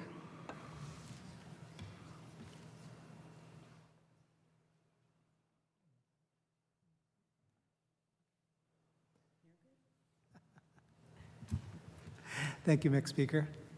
You know what, that was a time in our history, a time and place, a time of COVID, that really the province called upon nursing students to really help out in a situation where they were really needed. A lot of the nursing students for their clinical placements, they were actually canceled. So a lot of the nursing students would not have been able to graduate on time, potentially not graduate on time because their clinical placements were canceled. In addition, when they do their placements, they're not paid placements. They're placements that they do as part of their education. So the Premier felt that it was very important, since nursing students across the province stepped up and helped out, that wanted to show them some gratitude, and $1,000 to help them along the way was very much well received. And we were so appreciative of the nursing students, the instructors, the clinical instructors that stepped in. It was well received by the long-term care facilities that they were in, by the students themselves, faculty. So it wasn't meant to be a wage. It was simply meant to show our appreciation. I recognize the Honourable Member for Hamlin's Plains, Lucasville, with 2 minutes left. Yeah, I guess I would just suggest that my conversations went a little bit differently with nursing students related to concerns around around circumventing a mandatory component to their training and their certification that, I mean, they were supposed to be focusing on acute and mental health care, which I guess I only have a minute left here, so perhaps the minister can comment on whether or not he believes it's okay that they had to forego this critical element of their training. I recognize the Honourable Minister. Thank you, Mixed Chair. As I mentioned, some of the nursing students wouldn't have been able to finish their program on time had they waited maybe till now to start their clinical placements. But they did meet the competencies. They did meet the educational outcomes that they... Order. The time for questions from the official opposition has ended. I'd now like to move for a 5-minute recess before we move on to the next set of questions.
Order, please.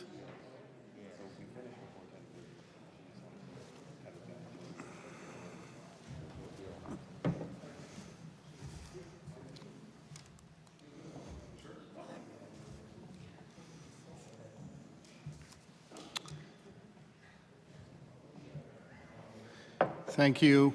My name's David Ritzy. I'm the MLA for Truro, Bible Hill, Millbrook, and Salmon River, and I'll be chairing the second half of this subcommittee. So I'm going to start with the NDP now, and the current time is 9:31. I recognize the member for Halifax, Citadel, Sable Island. Thank you. I'm excited to have changed spots and get a little more into the conversation.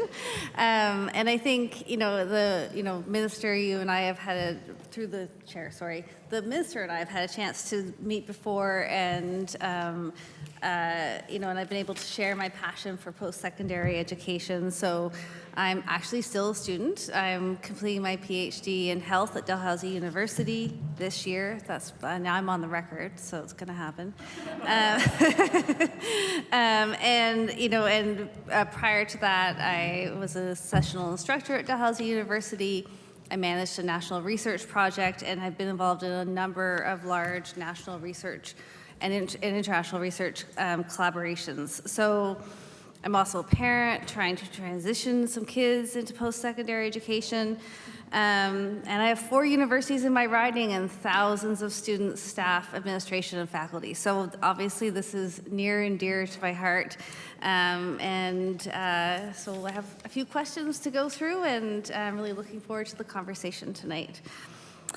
So I might just start sort of where the Honourable Member for Hammonds Plains, Lucasville left off, or close to that. But again, on the question of tuition fees. So Nova Scotian students, undergraduate Nova Scotian students, have paid the highest tuition fees of any province in the country for the last couple of years, and the average being $9,028. The loan forgiveness program provides some relief, but students who are in graduate, professional programs, students who take longer than 5 years to complete their degree, or students who don't complete their degree don't qualify. So the Students Nova Scotia 2021 Advocacy Week document noted that average tuition costs have increased by 16.9% since 2017. So can the minister please comment, through you, can the minister comment on the current approach to tuition fees in Nova Scotia? The Honourable Minister of Advanced Education.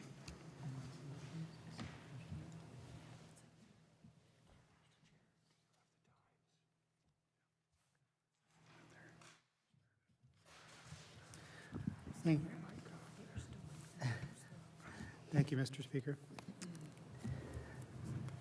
So really, as I mentioned before, thank you for the question, by the way. Students really at the forefront of absolutely everything that we do. Tuition, it's a big deal. It's a big deal. So I have a son who's graduating this year. He's been accepted to NSEC Albany campus for business at approximately $3,700 a year, or he can go to Dalhousie at $9,300 a year.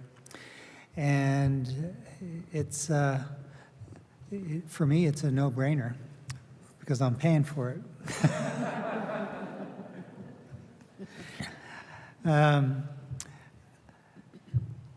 But it absolutely is an obstacle, and we understand that tuition fees, along with everything else, is an obstacle for a lot of students. We have really maintained the status quo of what was there before, but I just want to assure you that this is the very first 7 months of my mandate. And we are going to continue to work with the post-secondary institutions, all students and all stakeholders, to try to find ways to make it more accessible for all students. I do realize that the weekly rate has not been increased. However, there are, if students, depending on where they fit and what their needs are, when they finish their program and the programs that they do, there are better solutions for some than others. It's not always equitable, it's not always fair. But that's why we're having these conversations now, and I appreciate the questions because it gives us more thought in order to dig deep. So I look forward to continuing the conversations with you and truly moving this forward and trying to make it more affordable for students. I recognize the member for Halifax, Citadel, Sable Island. Is the goal to reduce tuition or freeze tuition in Nova Scotia? I recognize the Minister of Advanced Education. So we don't have one particular goal over the other right now, but we are in conversations. And like I say, 7 months in, we've learned a lot. We've learned a lot by talking directly to students, by talking to you, by talking to members of every party. And all of our stakeholders. So as we continue to learn and put the information together and really try to find the best way forward. There are some creative solutions out there. There's some creative solutions in other jurisdictions that, I don't think that we've really considered. So we are delving into some of those, and once we get to a point where we can narrow it down to a few, I'm looking forward to having conversations. So. I recognize the member for Halifax, Citadel, Sable Island. And so does this year's budget include an increase or decrease in operating funds for post-secondary institutions, taking into account, an approximate inflation rate of 5%? I recognize the Minister of Advanced Education. 1%. Yeah. So written into the MOUs that will expire in 2024, there's a 1% increase to the university's operating funds. And so that's what's reflected in the budget. I recognize the member for Halifax, Citadel, Sable Island. So I guess along with student assistance, operating costs are not keeping up. The operating budget is not keeping up with inflation for post-secondary institutions in Nova Scotia. I referenced the recent announcement of $65 million in deferred maintenance investments at deferred maintenance investments at 4 rural universities. And I know from my conversations, as you know, I've met with Concept and done a bit of a university tour myself, so I certainly know the pressures on institutions around deferred maintenance. Can the minister please explain how the institutions were chosen and what's the plan for other institutions who continue to have deferred maintenance challenges? I recognize the Minister of Advanced Education. Thank you, Mr. Speaker. So we were very pleased to offer, 4 universities some help with their deferred maintenance. And what our universities are they're the mechanism that's going to educate students that are going to enter the workforce, that are going to have families here. It's going to increase our population. So for us to thrive as an economy, our universities are at the very forefront of that. So if we can assist them at all, we will. So in your specific question on how we chose the universities, not only do we want our immigration and to happen right here just in the metro area, we want to make sure that our communities outside of here will thrive as well. And the wonderful thing about our rural universities is that they are communities. They're within communities, and communities need to be able to grow culturally, size-wise, population, infrastructure-wise, with everything that we're doing and everything we want to do as a government. So by helping out rural universities, it allows them to focus on other things. It allows them to focus on better programming for students, better facilities for students. Cape Breton University does an exceptional job, and all universities do a good job, some better than others, on attracting international students, students from other provinces. International students that are going to Cape Breton, they want to stay in Cape Breton. If they can stay there, find jobs there, raise families there, buy houses there, eventually they will, then that's positive. That's what we're looking for. I recognize the member for Halifax Citadel Sable Island. And certainly, I recognize the value of universities across the province. So, as you know, I have a strong connection to the Annapolis Valley. I went to high school in Canning, and certainly my experience and my family's experience has always been enriched by the presence of Acadia University, for instance, in Wolfville. So I totally understand, the positive impact.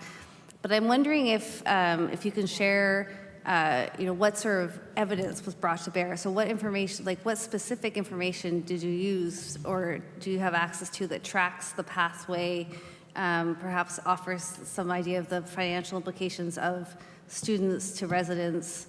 What is that, does that, sort of, for lack of a better word, does that pipeline exist in Nova Scotia, and how did you investigate that? I recognize the Minister of Advanced Education. My apologies, but could you please clarify that question for me? Sorry.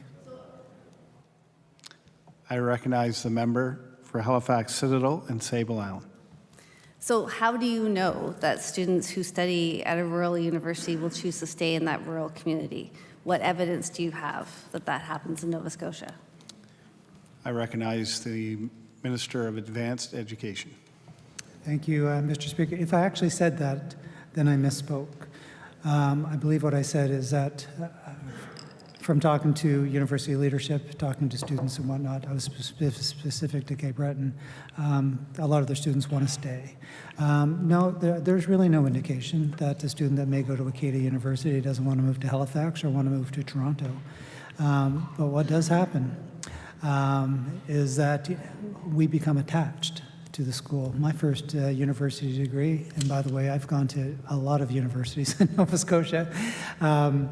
You know what? That's where my real attachment is. That's where I met lifelong friends and went through experiences and stuff together.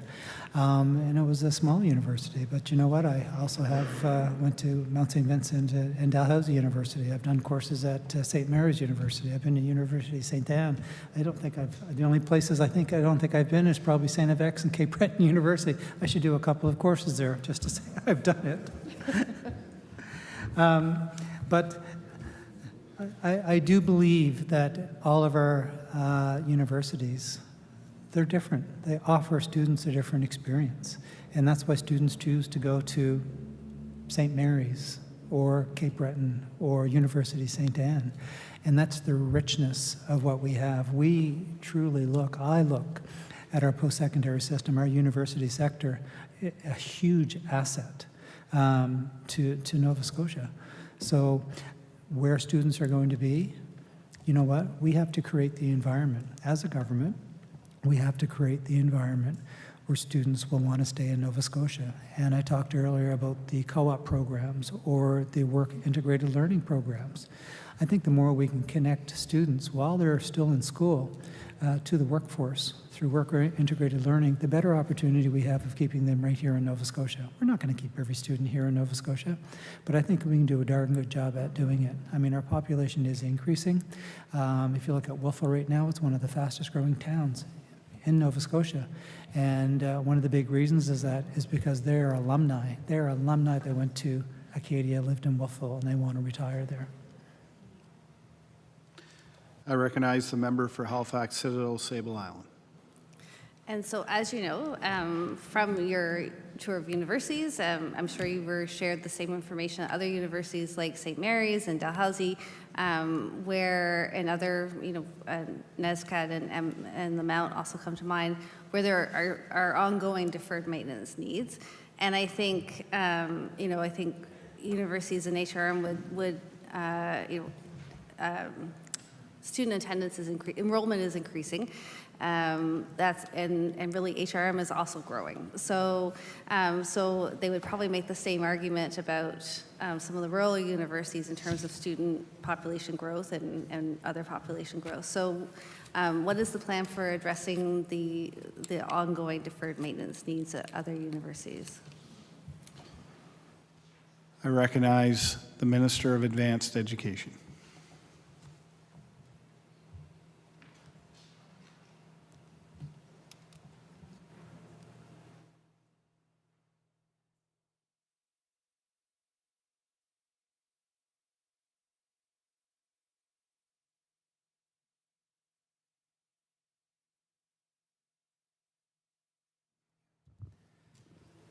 Thank you, Mr. Speaker. Thank you for that question. As you know, as our university sector, they are all independently board-governed institutions, and they really do. They're the ones that make the decision about deferred maintenance, and so they make decisions whether or not they put money into deferred maintenance, or they offer a program, or they offer something else for students. But it is really up to them. What is wonderful about the announcement that we made, that it was a big shot in the arm for those universities that received it. Had we spread that out amongst 6 other universities, it would have really decreased the effect and the shot in the arm that they really needed. This is our first 7 months here. There's still more to come from us to help universities in different ways. Maybe deferred maintenance, maybe programming, maybe a variety of things. But this is the first kick at the can for us. And we're very pleased to be able to give a good shot in the arm to those 4 universities. I recognize the member for Halifax Citadel, Sable Island. I'd like to return to some of the questioning from the honourable member from Hammonds Plains, Lucasville, around, the part of your mandate letter, the part of the minister's mandate letter that refers to reviewing the acts and charters of all post-secondary institutions in Nova Scotia. And, and I know that the member for Hammonds Plains, Lucasville, asked a number of questions, but I still can't get it. So I still don't understand what the goal is. This is a huge undertaking that, maybe people haven't said it to the minister, but people have definitely said it to me. It's causing consternation amongst university leadership. So what is the goal of this project? I recognize the Minister of Advanced Education.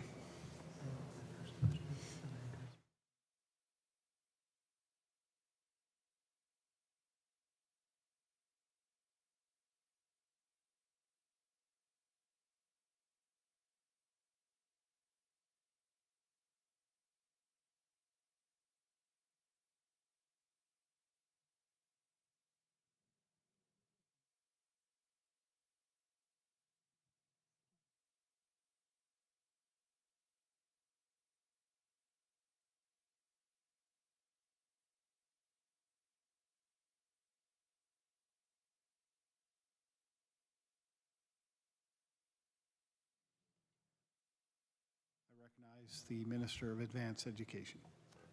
Thank you. Could you hear that conversation? You could. So I've had conversations with all of the university presidents. I met with Concept several times. I've not heard the same fear, so I'm not sure if you spoke to them before I had an opportunity to speak to them or not. But more specifically, so we are certainly doing an inventory of all the acts, the legislation and the policies. We are looking at the size of boards.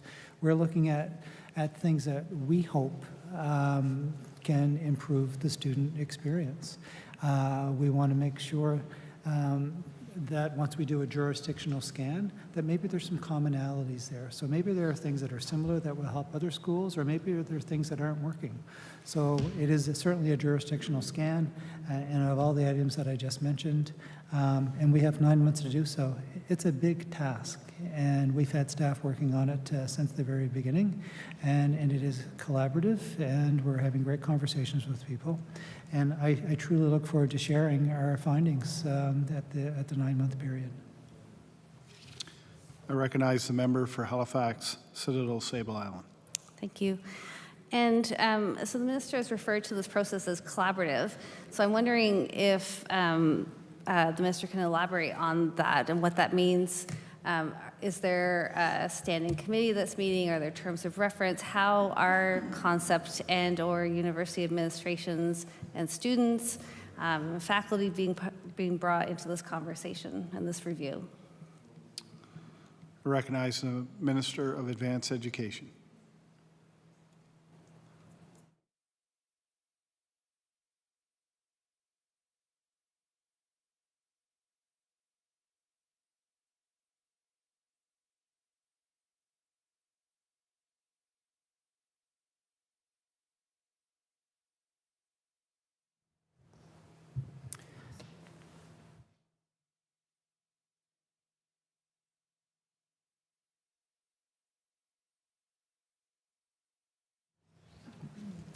Thank you for that question. Thank you, Mr. Speaker.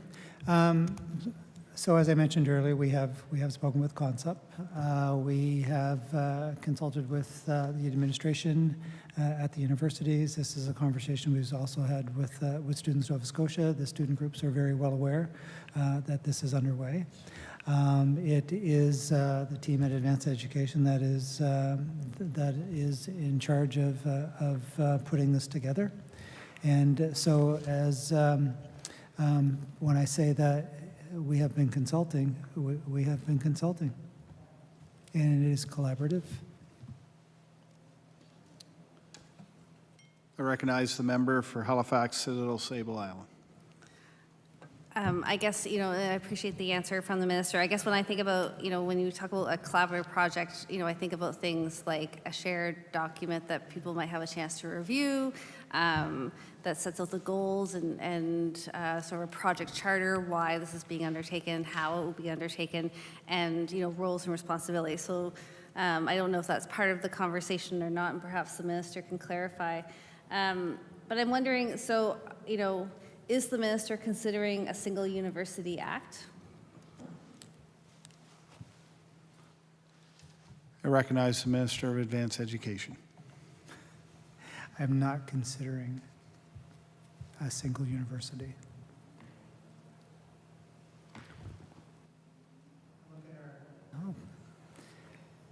I mentioned earlier, our 10 universities are assets. They all have their own unique personality. They attract a certain type of student. To not have the universities have their identity would be a travesty to what has been grown here. Those communities, if you look at the individual communities where universities are sitting, they have their own identity within that community. And to destroy that would be, that would take us backwards. That would not help us achieve our rigorous goals of really growing the economy, increasing our population, make sure that we have people doing the jobs of today and tomorrow. So we appreciate the work that the universities do, their individual independent board of governors, and look forward to long-lasting relationships with each one of them. I recognize the member for Halifax, Citadel, Sable Island. Thank you, and I certainly appreciate that perspective. So as you know, I'm a perennial student, so my undergrad, when I was involved in student union organizing in Nova Scotia, the topic of whether there would be a University of Nova Scotia was a fairly common topic. But at the same time, the one thing that did emerge during that period was a number of program amalgamations or rationalizations. And I'm wondering if the minister can comment on whether that's part of the work that's being undertaken. I recognize the Minister of Advanced Education. Thank you.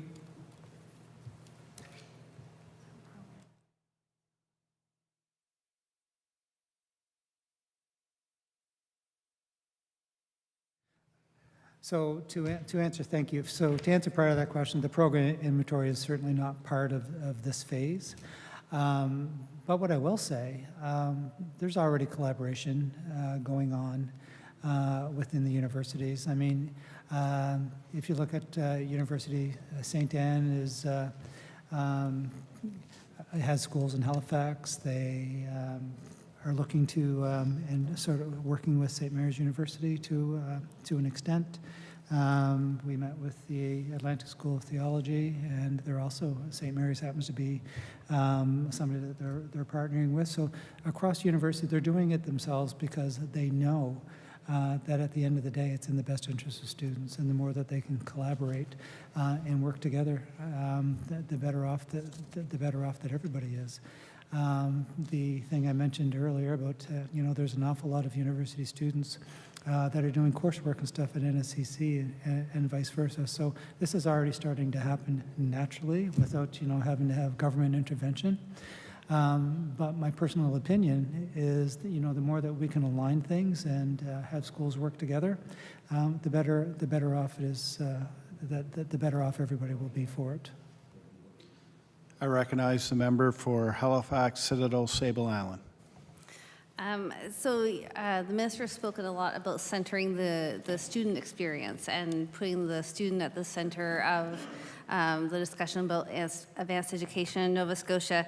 So switching gears a little bit, and it's already been referenced tonight, the government has announced new NSCC residences at 3 campuses, and absolutely good news, absolutely needed. I did have someone approach me and ask me about the affordability of those residences, and they quoted a number that would seem to imply that students would pay $800 to $1,000 per month for a room. I don't know if that's been determined yet. So I'm wondering if the minister can explain what work is being done to ensure that the residences are affordable. I recognize the Minister of Advanced Education.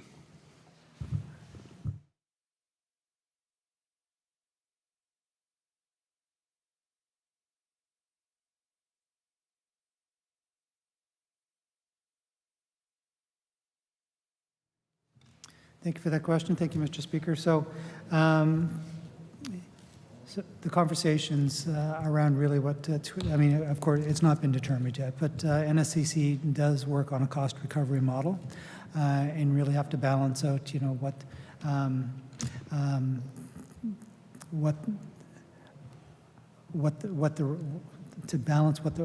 determine what the rates are going to be with whatever they need to recover their costs. So. I recognize the member for Halifax, Citadel, Sable Island. And I'm just wondering if I can clarify through the minister if the government, as an investor in this project, is part of the conversations about the affordability of the new residences. I recognize the Minister of Advanced Education. So that is absolutely part of the conversation for all our student experiences. We are having conversations. As I said, NSCC works on a cost recovery model, and so we're not there yet. So really, it was just announced and it was just approved to go ahead with the project, and so we're just not there yet. I recognize the member for Halifax, Citadel, Sable Island.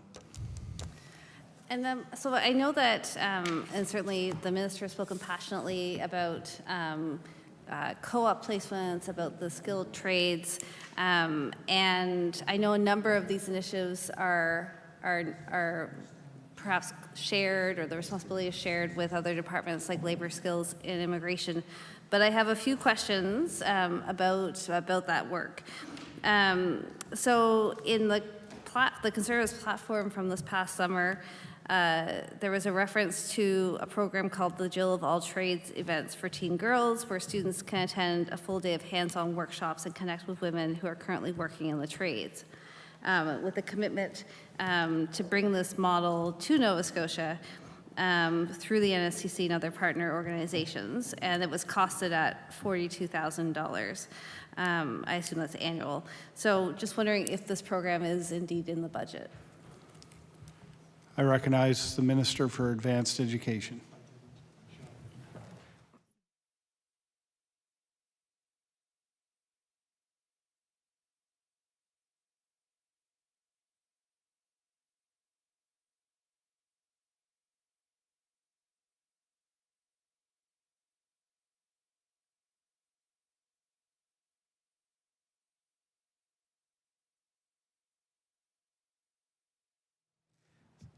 Thank you for the question. Thank you, Mr. Speaker.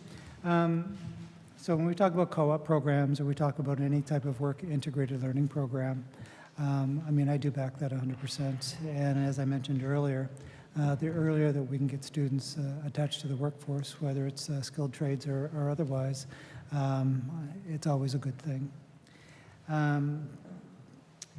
We did a video session with a trades class at Marconi campus, actually. And there were several women in the program that went through the, is it women? Thank you. Through the Women's Unlimited program, which is managed through Labor Skills and Immigration. They thought it was a wonderful program that gave them the opportunity to test out the skilled trades and really looking forward to graduating. And they came from diverse backgrounds as well. And some of the women were mothers, had come from different jobs. So that stuff is very important to me. But the program that you're referring to specifically is under Labor Skills and Immigration, and I will defer that to them. I recognize the member for Halifax Citadel, Sable Allen. Thank you. I believe the minister and I have had a chance to talk about these issues before. And so wondering if for this government, if pathway programs, so programs that encourage the entry of traditionally underrepresented groups into different educational programs is a priority for the department. So whether that's based on gender diversity. I also think about, first generation newcomers, Indigenous students, African Nova Scotian students. So is there a commitment from the government to look at and encourage pathway programs at all institutions? I recognize the Minister for Advanced Education.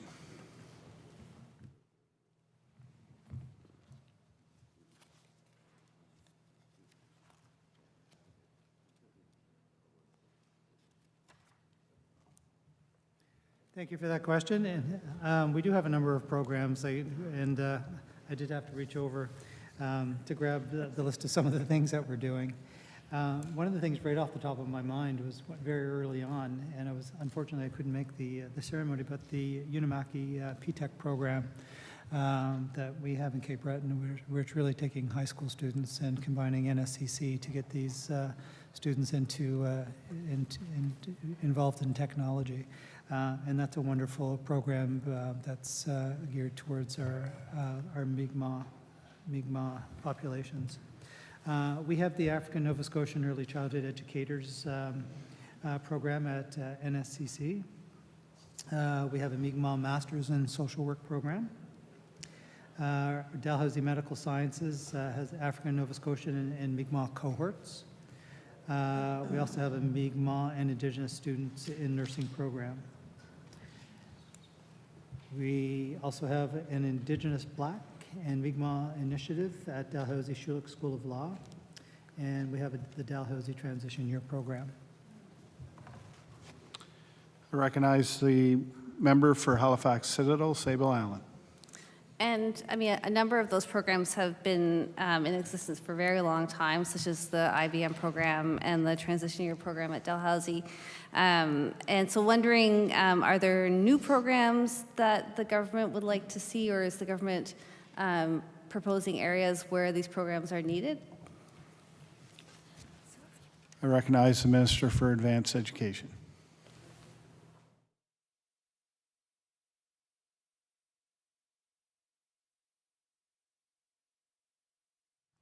Thank you for the question.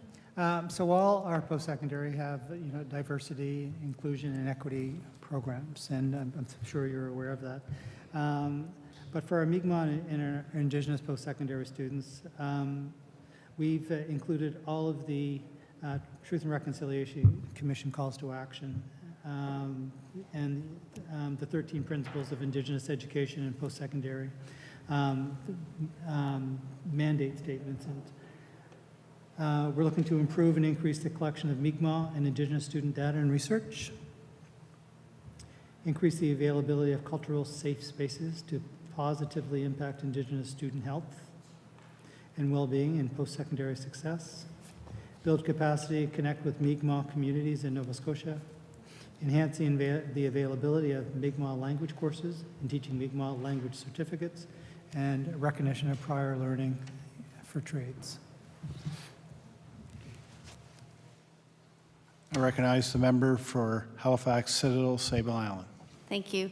And I mean, I think it's always really important to ask ourselves each and every day how our work contributes to responding to the calls to action from the Truth and Reconciliation Commission. So I'm really, pleased to hear that reference in the minister's remarks. I'm wondering if there is new funding being provided in this budget to support the TRC calls to action, in particular call to action number 16 that talks about the need to create university and college degree and diploma programs in traditional languages. I recognize the Minister for Advanced Education.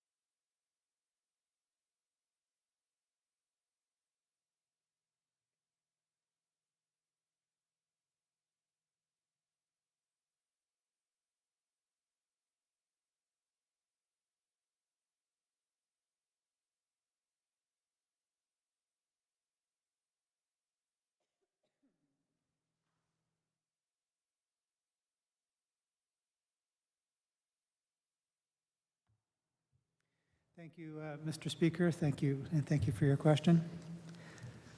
So the first time tonight, I'm going to say you stumped me. So we don't have anything in the budget for that, but thank you for that question. But that is certainly something we'll take forward for consideration. I recognize the member for Halifax, Citadel, Sable Island.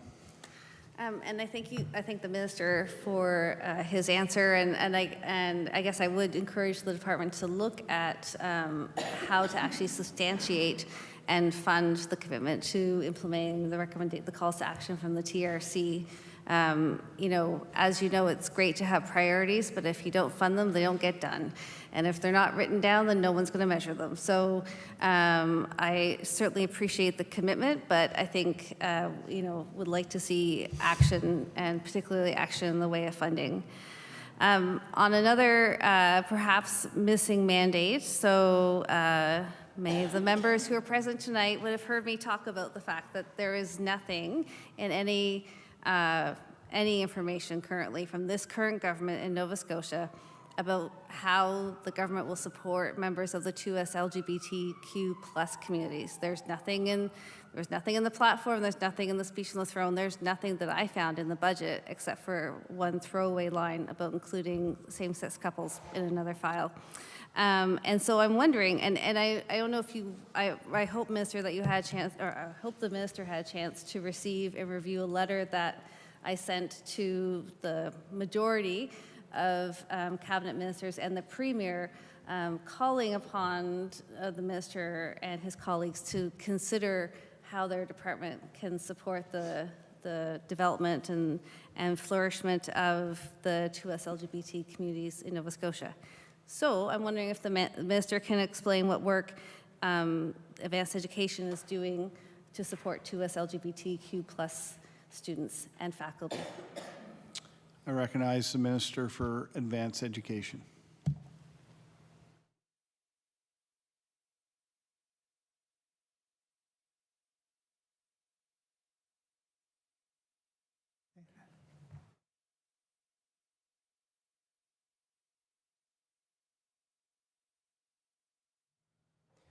Thank you for the question. Thank you, Mr. Speaker.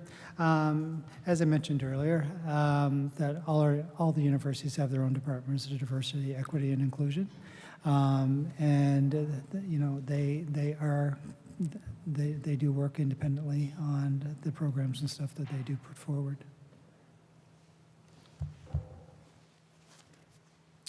I recognize the member for Halifax Citadel, Sable Allen. So I do have a follow-up question to that, and then maybe I'll also launch my next question just to limit the back and forth a little bit. And so I just wanted to ask the Minister to confirm that there's no budget allocation that supports 2S LGBTQ plus students in the Department of Advanced Education's budget. And then moving on to another group of students that are near and dear to my heart, that you know, I've done a lot of work with over the years, is the issue of supporting people to attend post-secondary education who were formerly in the care of the province. And so a number of universities have taken it upon themselves to offer tuition waivers to former youth in care. I think, you know, I think there should be I guess it's my opinion, my goal, that there would be a province-wide approach to this, that this is one area, like, for instance, mandating sexual violence policies or other things where the government could have a role, particularly having been the guardian of these young people, to help them transition to the next stage in life. So I'm wondering if the Minister can explain also what work is underway on supporting former youth in care to attain post-secondary education. I recognize the Minister for Advanced Education.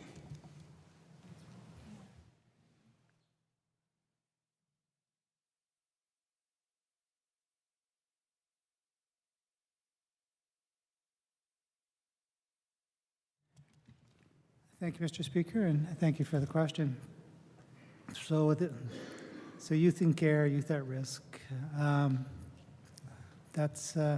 hang my hat on being principal of an alternative high school for 12 years. Not all the youth were in care, but you know, we had lots that went through our doors. They all have challenges, different challenges that, unless we were in care or very close to people in care, or somebody like yourself that was a host, probably wouldn't understand everything that they go through. I think it's important that they do have the opportunity for post-secondary education. Community service, I believe, does a pretty good job at wrapping themselves around those kids and ensuring that the pathway is available to them. But it was very heartwarming to see when, you know, the first university opened their doors to students that had been in care.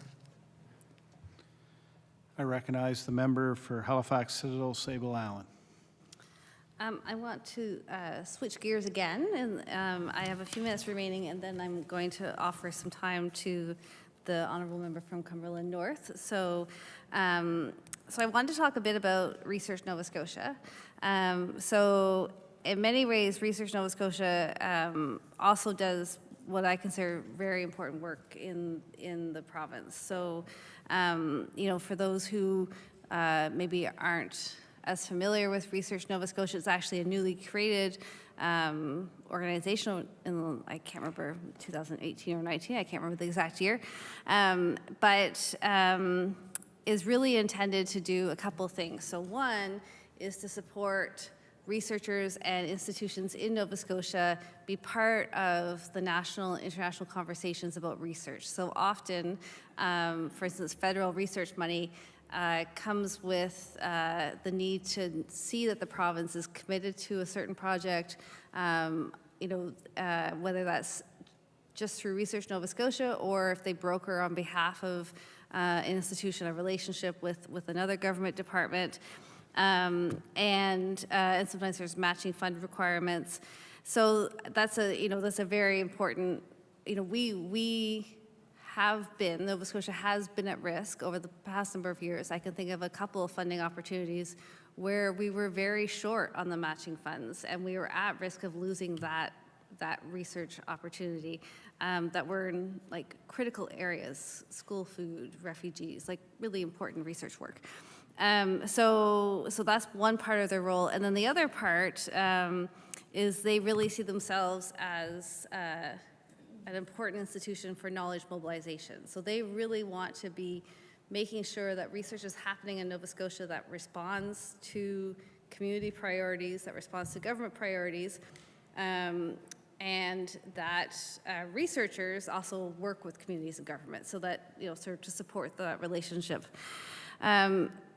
So that was a very long intro to say a couple of things. One is I'm wondering if the minister can comment on the strategic vision that he or the department has around Research Nova Scotia, and secondly, if there is a plan to make the $25 million an ongoing investment on an annual basis. I recognize the Minister for Advanced Education. Thank you, Mr. Speaker. Thank you for that question. So the ongoing funding for Research Nova Scotia is approximately $6.8 million. That $25 million big shot in the arm was really that we look at Research Nova Scotia as being that ecosystem that connects all the other ecosystems. We have a university ecosystem in research. We have a private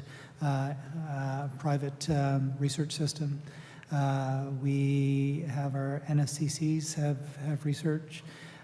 We have so much that's going on with government, with private enterprises, that we want to make sure that they connect. We want to make sure that we're not duplicating things. I believe that in Nova Scotia, when there's a problem, I think there's a Nova Scotia solution. And a lot of people don't know how to connect to that. When we were visiting COGS and the NSCC Middleton campus, there's amazing things that are going on. There's research going on with drone technology used to measure the height and the quality of Christmas trees. So if you've ever been to a Christmas tree farm, it's very hilly, it's very difficult to walk, and it takes a lot of person hours to go with a stick and measure them. With a drone, they can do 50 acres in a couple of hours. There's also research that's going on at Mount St. Vincent University, Alzheimer's research, children's nutrition research and whatnot. We want to make sure that they connect. But MyTax is a wonderful example of monies being used for research for some of the most innovative things that are going on in the world. When we look at companies like the Tesla lab that they have at Dalhousie University, I mean, that is research that private companies are looking to advance themselves, that are using our post-secondary institutions, our Research Nova Scotia, in order to do that. And we need to continue to do that, because every time that there's a company that comes up with some kind of an innovation through research, that creates jobs, and they create good jobs. There's a lot of stuff going on in the province right now, even around psychedelics and trying to get psychedelics going. So Research Nova Scotia could potentially play a significant role in a new industry that we could have here in Nova Scotia. So my vision would truly be to try to get Research Nova Scotia to be that central core, that connects all the ecosystems, federally, provincially, municipally, small business, big business, it doesn't matter where it comes from, but we need somebody to coordinate that effort, and Research Nova Scotia is a key partner in that, and they do leverage their money very well, as you would know. So I feel like you could have answered this question very well yourself. Better, even. I recognize the member for Halifax Citadel, Sable Island. So I did appreciate hearing, your vision for Research Nova Scotia, absolutely. Okay, I have probably 30 seconds for one quick final question. I appreciate the focus on sexual violence policies and ensuring that institutions across the province have policies in place and are reviewing policies and implementing policies. I'm wondering if the department is considering, or the minister is considering, other priority areas such as alcohol and substance use. I recognize the Minister for Advanced Education.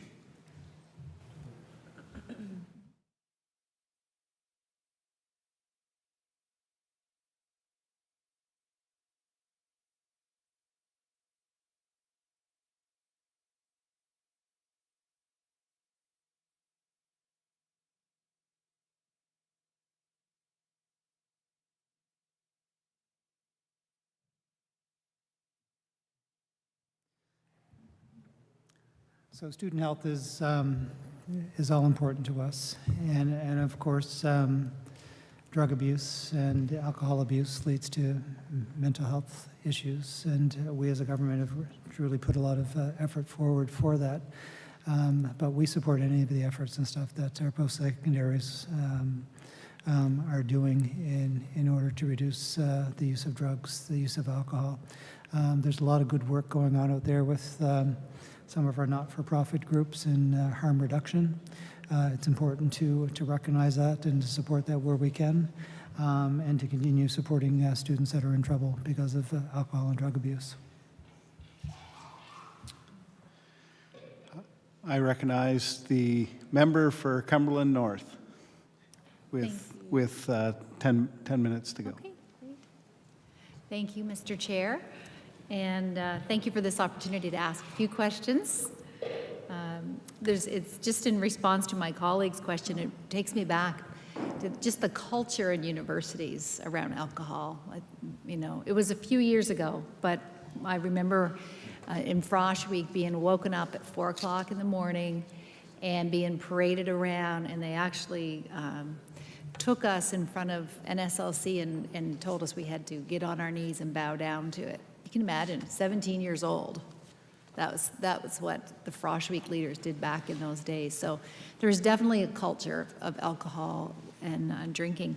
But I wanted to ask a question, and my colleague touched on it, around sexual violence on campus. And I know there's been some work done, but I'm wondering, Minister, does the department spend any money on that? And is there any reporting, like are universities accountable to your department to report actual incidents of sexual violence? And are they responsible to report on what action is taken, if any, to the department?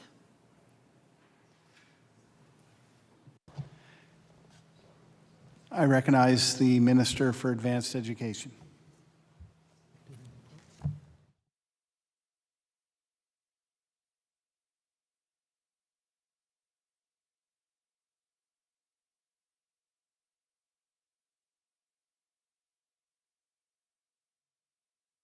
So thank you for that question. Thank you, Mr. Speaker. So we have committed $470,000 per year to the universities and NSCC in order to help support their sexual violence prevention programs. As far as collecting data from each one, we do not have a central collection system of their data. They keep them they keep them with each independent institution.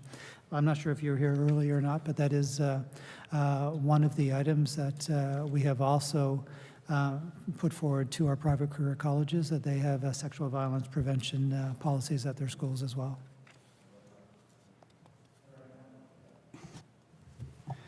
I recognize the member for Cumberland North.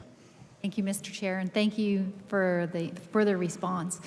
I'm wondering if the minister and his department might consider some accountability measures. And the reason I bring that up and the reason I'm asking these questions is in Cumberland North, we don't have a university. We are close to a university, of course, just across the border at Mount Allison, but we have a lot of young adults that would go to Nova Scotia universities. And unfortunately, I've had some come and meet with me and report that they have unfortunately been a victim of sexual violence at a Nova Scotia University campus. And in every situation when it was reported, no action was taken. And they felt, the victims felt like the university was trying to hide it because they didn't want it to get into the public. So the students came to me to say this culture, and this would have been in the last 2 to 4 years, so it's recent. So the students are telling me is that there may be policies, but is there accountability for actually reporting incidents and who's watching to see that actions are actually being taken? Because the students in several incidents, there was no action taken. So that's why I bring that up today. So we want to make sure if there are policies, we want to make sure that they're effective, and if you're spending money or if we're spending money, taxpayers' money, we want to make sure that it's being, I guess, put to good use. I recognize the Minister for Advanced Education.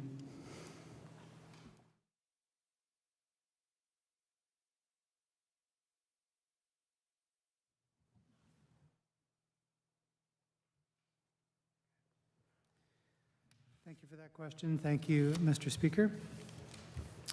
What's very fortunate is that those young adults that were assaulted had somebody to talk to in you. Sexual assault is a criminal offense, and our universities do report on their progress, and they do report how things are going. But as far as reporting specific incidents, as I said, it's a criminal matter, and unfortunately, there is a culture out there where sexual assault still happens, and then there's also shaming. There's also all kinds of things that happen where young people or anybody that are very hesitant to report. So as far as collecting statistics, I think that would be very difficult, and maybe even inappropriate, I guess, for universities to try to track whether or not it's been followed up on. But we do have to change the culture. We absolutely have to change the culture, and we have to support this program, and we have to get it out there that sexual assault is it's just not something that we can do. And just to refer back, when we talked about alcohol and drug abuse and addictions, my son, who is in grade 12, it's a very different world out there. So when he was in grade 9, we went to the drugstore and got an naloxone kit. And I said, every time you go to a party, make sure you have this in your backpack. And he thought I was crazy. And he said, the guys and stuff, my buddies, we don't do drugs, we don't do the opioids and stuff. And but now, being in a very different world, when he's in grade 12, he goes to a party. The kids have test strips, there's test strips to test whether or not there's fentanyl or there's different things. And it's a crazy world out there now, and we have to recognize that. We have to accept. And we have to do whatever we can to reduce the harm and support victims as best we can. But thank you for that question. It is an important question. I recognize the member for Cumberland North. Thank you, Mr. Chair. And I do have one other question I'd like to ask, but before I do, something that the minister could consider in his department is, like in healthcare, we collect a lot of data, but we don't use names, like if we're collecting data. So you could require universities to track reported incidents and ensure there is follow-up without, like, and still ensuring confidentiality. So I think that's something, you know, I would love the minister to consider, just to make sure that there is accountability and that victims can get some better action, I guess, and results. But what I wanted to ask a question about was just follow up from the fall session with regarding to licensed practical nurses. So I've had many LPNs approach me. They want to become an RN, and unless they have done their 2-year training at an NSCC campus, they are not eligible for the 2+2 to become an RN. So it affects a lot of LPNs in Cumberland County because a lot of them do their training in Moncton. But I've had nurses contact me from all over the province, like they've maybe trained in Ontario and moved here to Nova Scotia or any other province. And as we know, LPNs all have the same national exam. So in order to qualify for the exam, they have to have a credentialed schooling program. So what we've asked, and we've been asking now for 3 to 4 years, is for all LPNs to be eligible for the 2+2.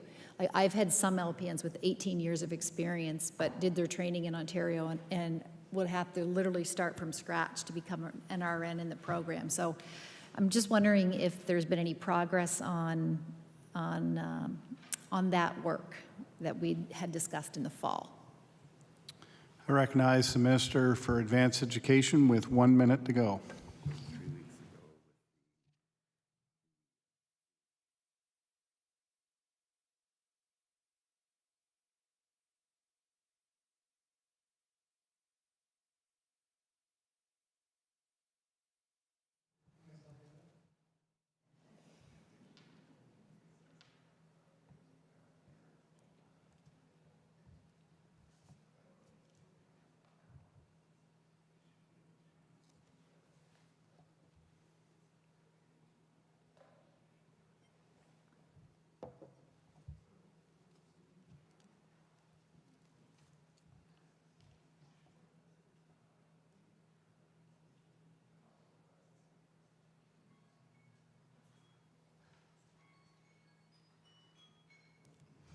Order.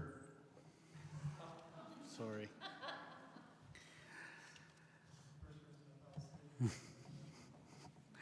I will now pass the next line of questions. Time for the NDP caucus is up, and now I'll pass it over to our Liberal caucus. The time now is 10:31.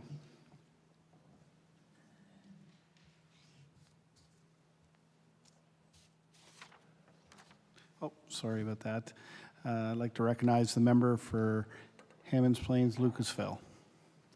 Thank you, and I appreciate if the minister could respond to wrap up that question. I've got one question, and then I believe ministers can have some time to have closing remarks and read his resolution. So perhaps you can answer the previous question quickly and then jump back in. I recognize the Minister for Advanced Education. Thank you, Mr. Speaker. Thank you for that question. Thank goodness, yes, we have had progress on that. You know, it's just like coming from, if you're coming from another province or another country to try to get proper credentialing for work that you've already done. It's important that we do it here in Nova Scotia. And I know you've brought that up before. We did take those suggestions back, and we are working with the schools, working with the College of Nurses to make sure that credentialing and everything works out, and that the whatever the outcomes and whatnot, that they line up as well. So that is actively being worked on, and hopefully very soon that will be available to be able to go from one to the other. It makes sense, it's good practice, and we need those nurses. So. I recognize the honourable member for Hammonds Plains, Lucasville. Thank you. Through the chair, I'd be remiss if I didn't ask a couple of questions related to skilled trades and the active and pending demand for the skilled trades. And when I look at the forecast from this year versus the estimate for the upcoming year, I note a slight decrease in the Nova Scotia Community College budget. I'm curious if the minister can weigh in on his appreciation for the number of jobs and the different types of jobs that would be associated with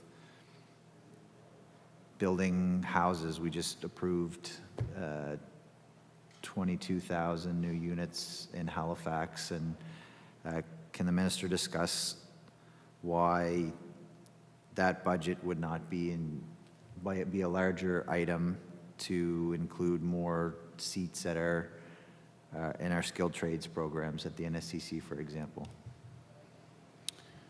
I recognize the Minister for Advanced Education.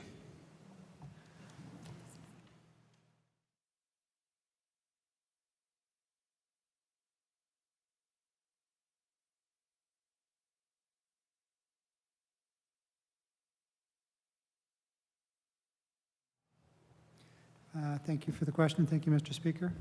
One of the wonderful things about NSCC is their ability to pivot very quickly when it's needed. NSCC constantly looks at their programs, look at what the demand is, and can adjust very quickly depending on what program it is. One of the things about skilled trades, there is a number of pathways to get there. And if you want to work towards apprenticeship, we have youth apprenticeship, and it does fall under labor skills and immigration, but I do have some knowledge of this from working in the school system. But at age 15, you can actually get into a youth apprenticeship program and get skilled trades through there. Or you could actually get hired by a company that has journey people within that company to move up in that direction, and always use NSCC or somewhere, a private care college, to do your coursework in. So there are a number of different paths, not necessarily NSCC is not the only one, but it is a vital one, and it's a big part of what we do. So my hope is that programs will be aligned to try to match as best as possible to what's needed out there. I recognize the honourable member for Hammonds Plains Lucasville. Thank you. Does the minister have anything that he might be able to table for the House by way of specific demand for the programs and what the projected demand would be? Again, given that there was just such a substantial housing announcement and presumably more of that type of fast-tracked activity to come. So I'm just curious what the observation of the need is going to be. I recognize the Minister for Advanced Education. Thank you for the question, and thank you, Mr. Speaker. I can't give you specific numbers. So these were just, those initiatives were just announced. But what I can tell you, anytime I've met with the construction sector, is that there's a demand for just about for every trade out there, not just for trades, but for unskilled labor as well, to go onto work sites, whether it's commercial or residential. So we have demand, a very high demand for anybody within the skilled trades or construction sector in general. I recognize the honourable member for Hammonds Plains Lucasville. Thank you, Minister, and perhaps through the chair, you can make some closing remarks and read your resolution. Thank you for your time, staff and company. So before we conclude the consideration of estimates for tonight, I invite the Minister to offer closing remarks and then read the Department's estimate resolution.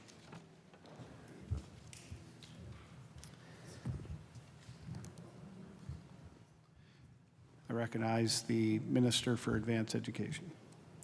I do want to reiterate, I work with an incredible group of professionals. We are a new department. We've had a lot of challenges. We've moved 3 times.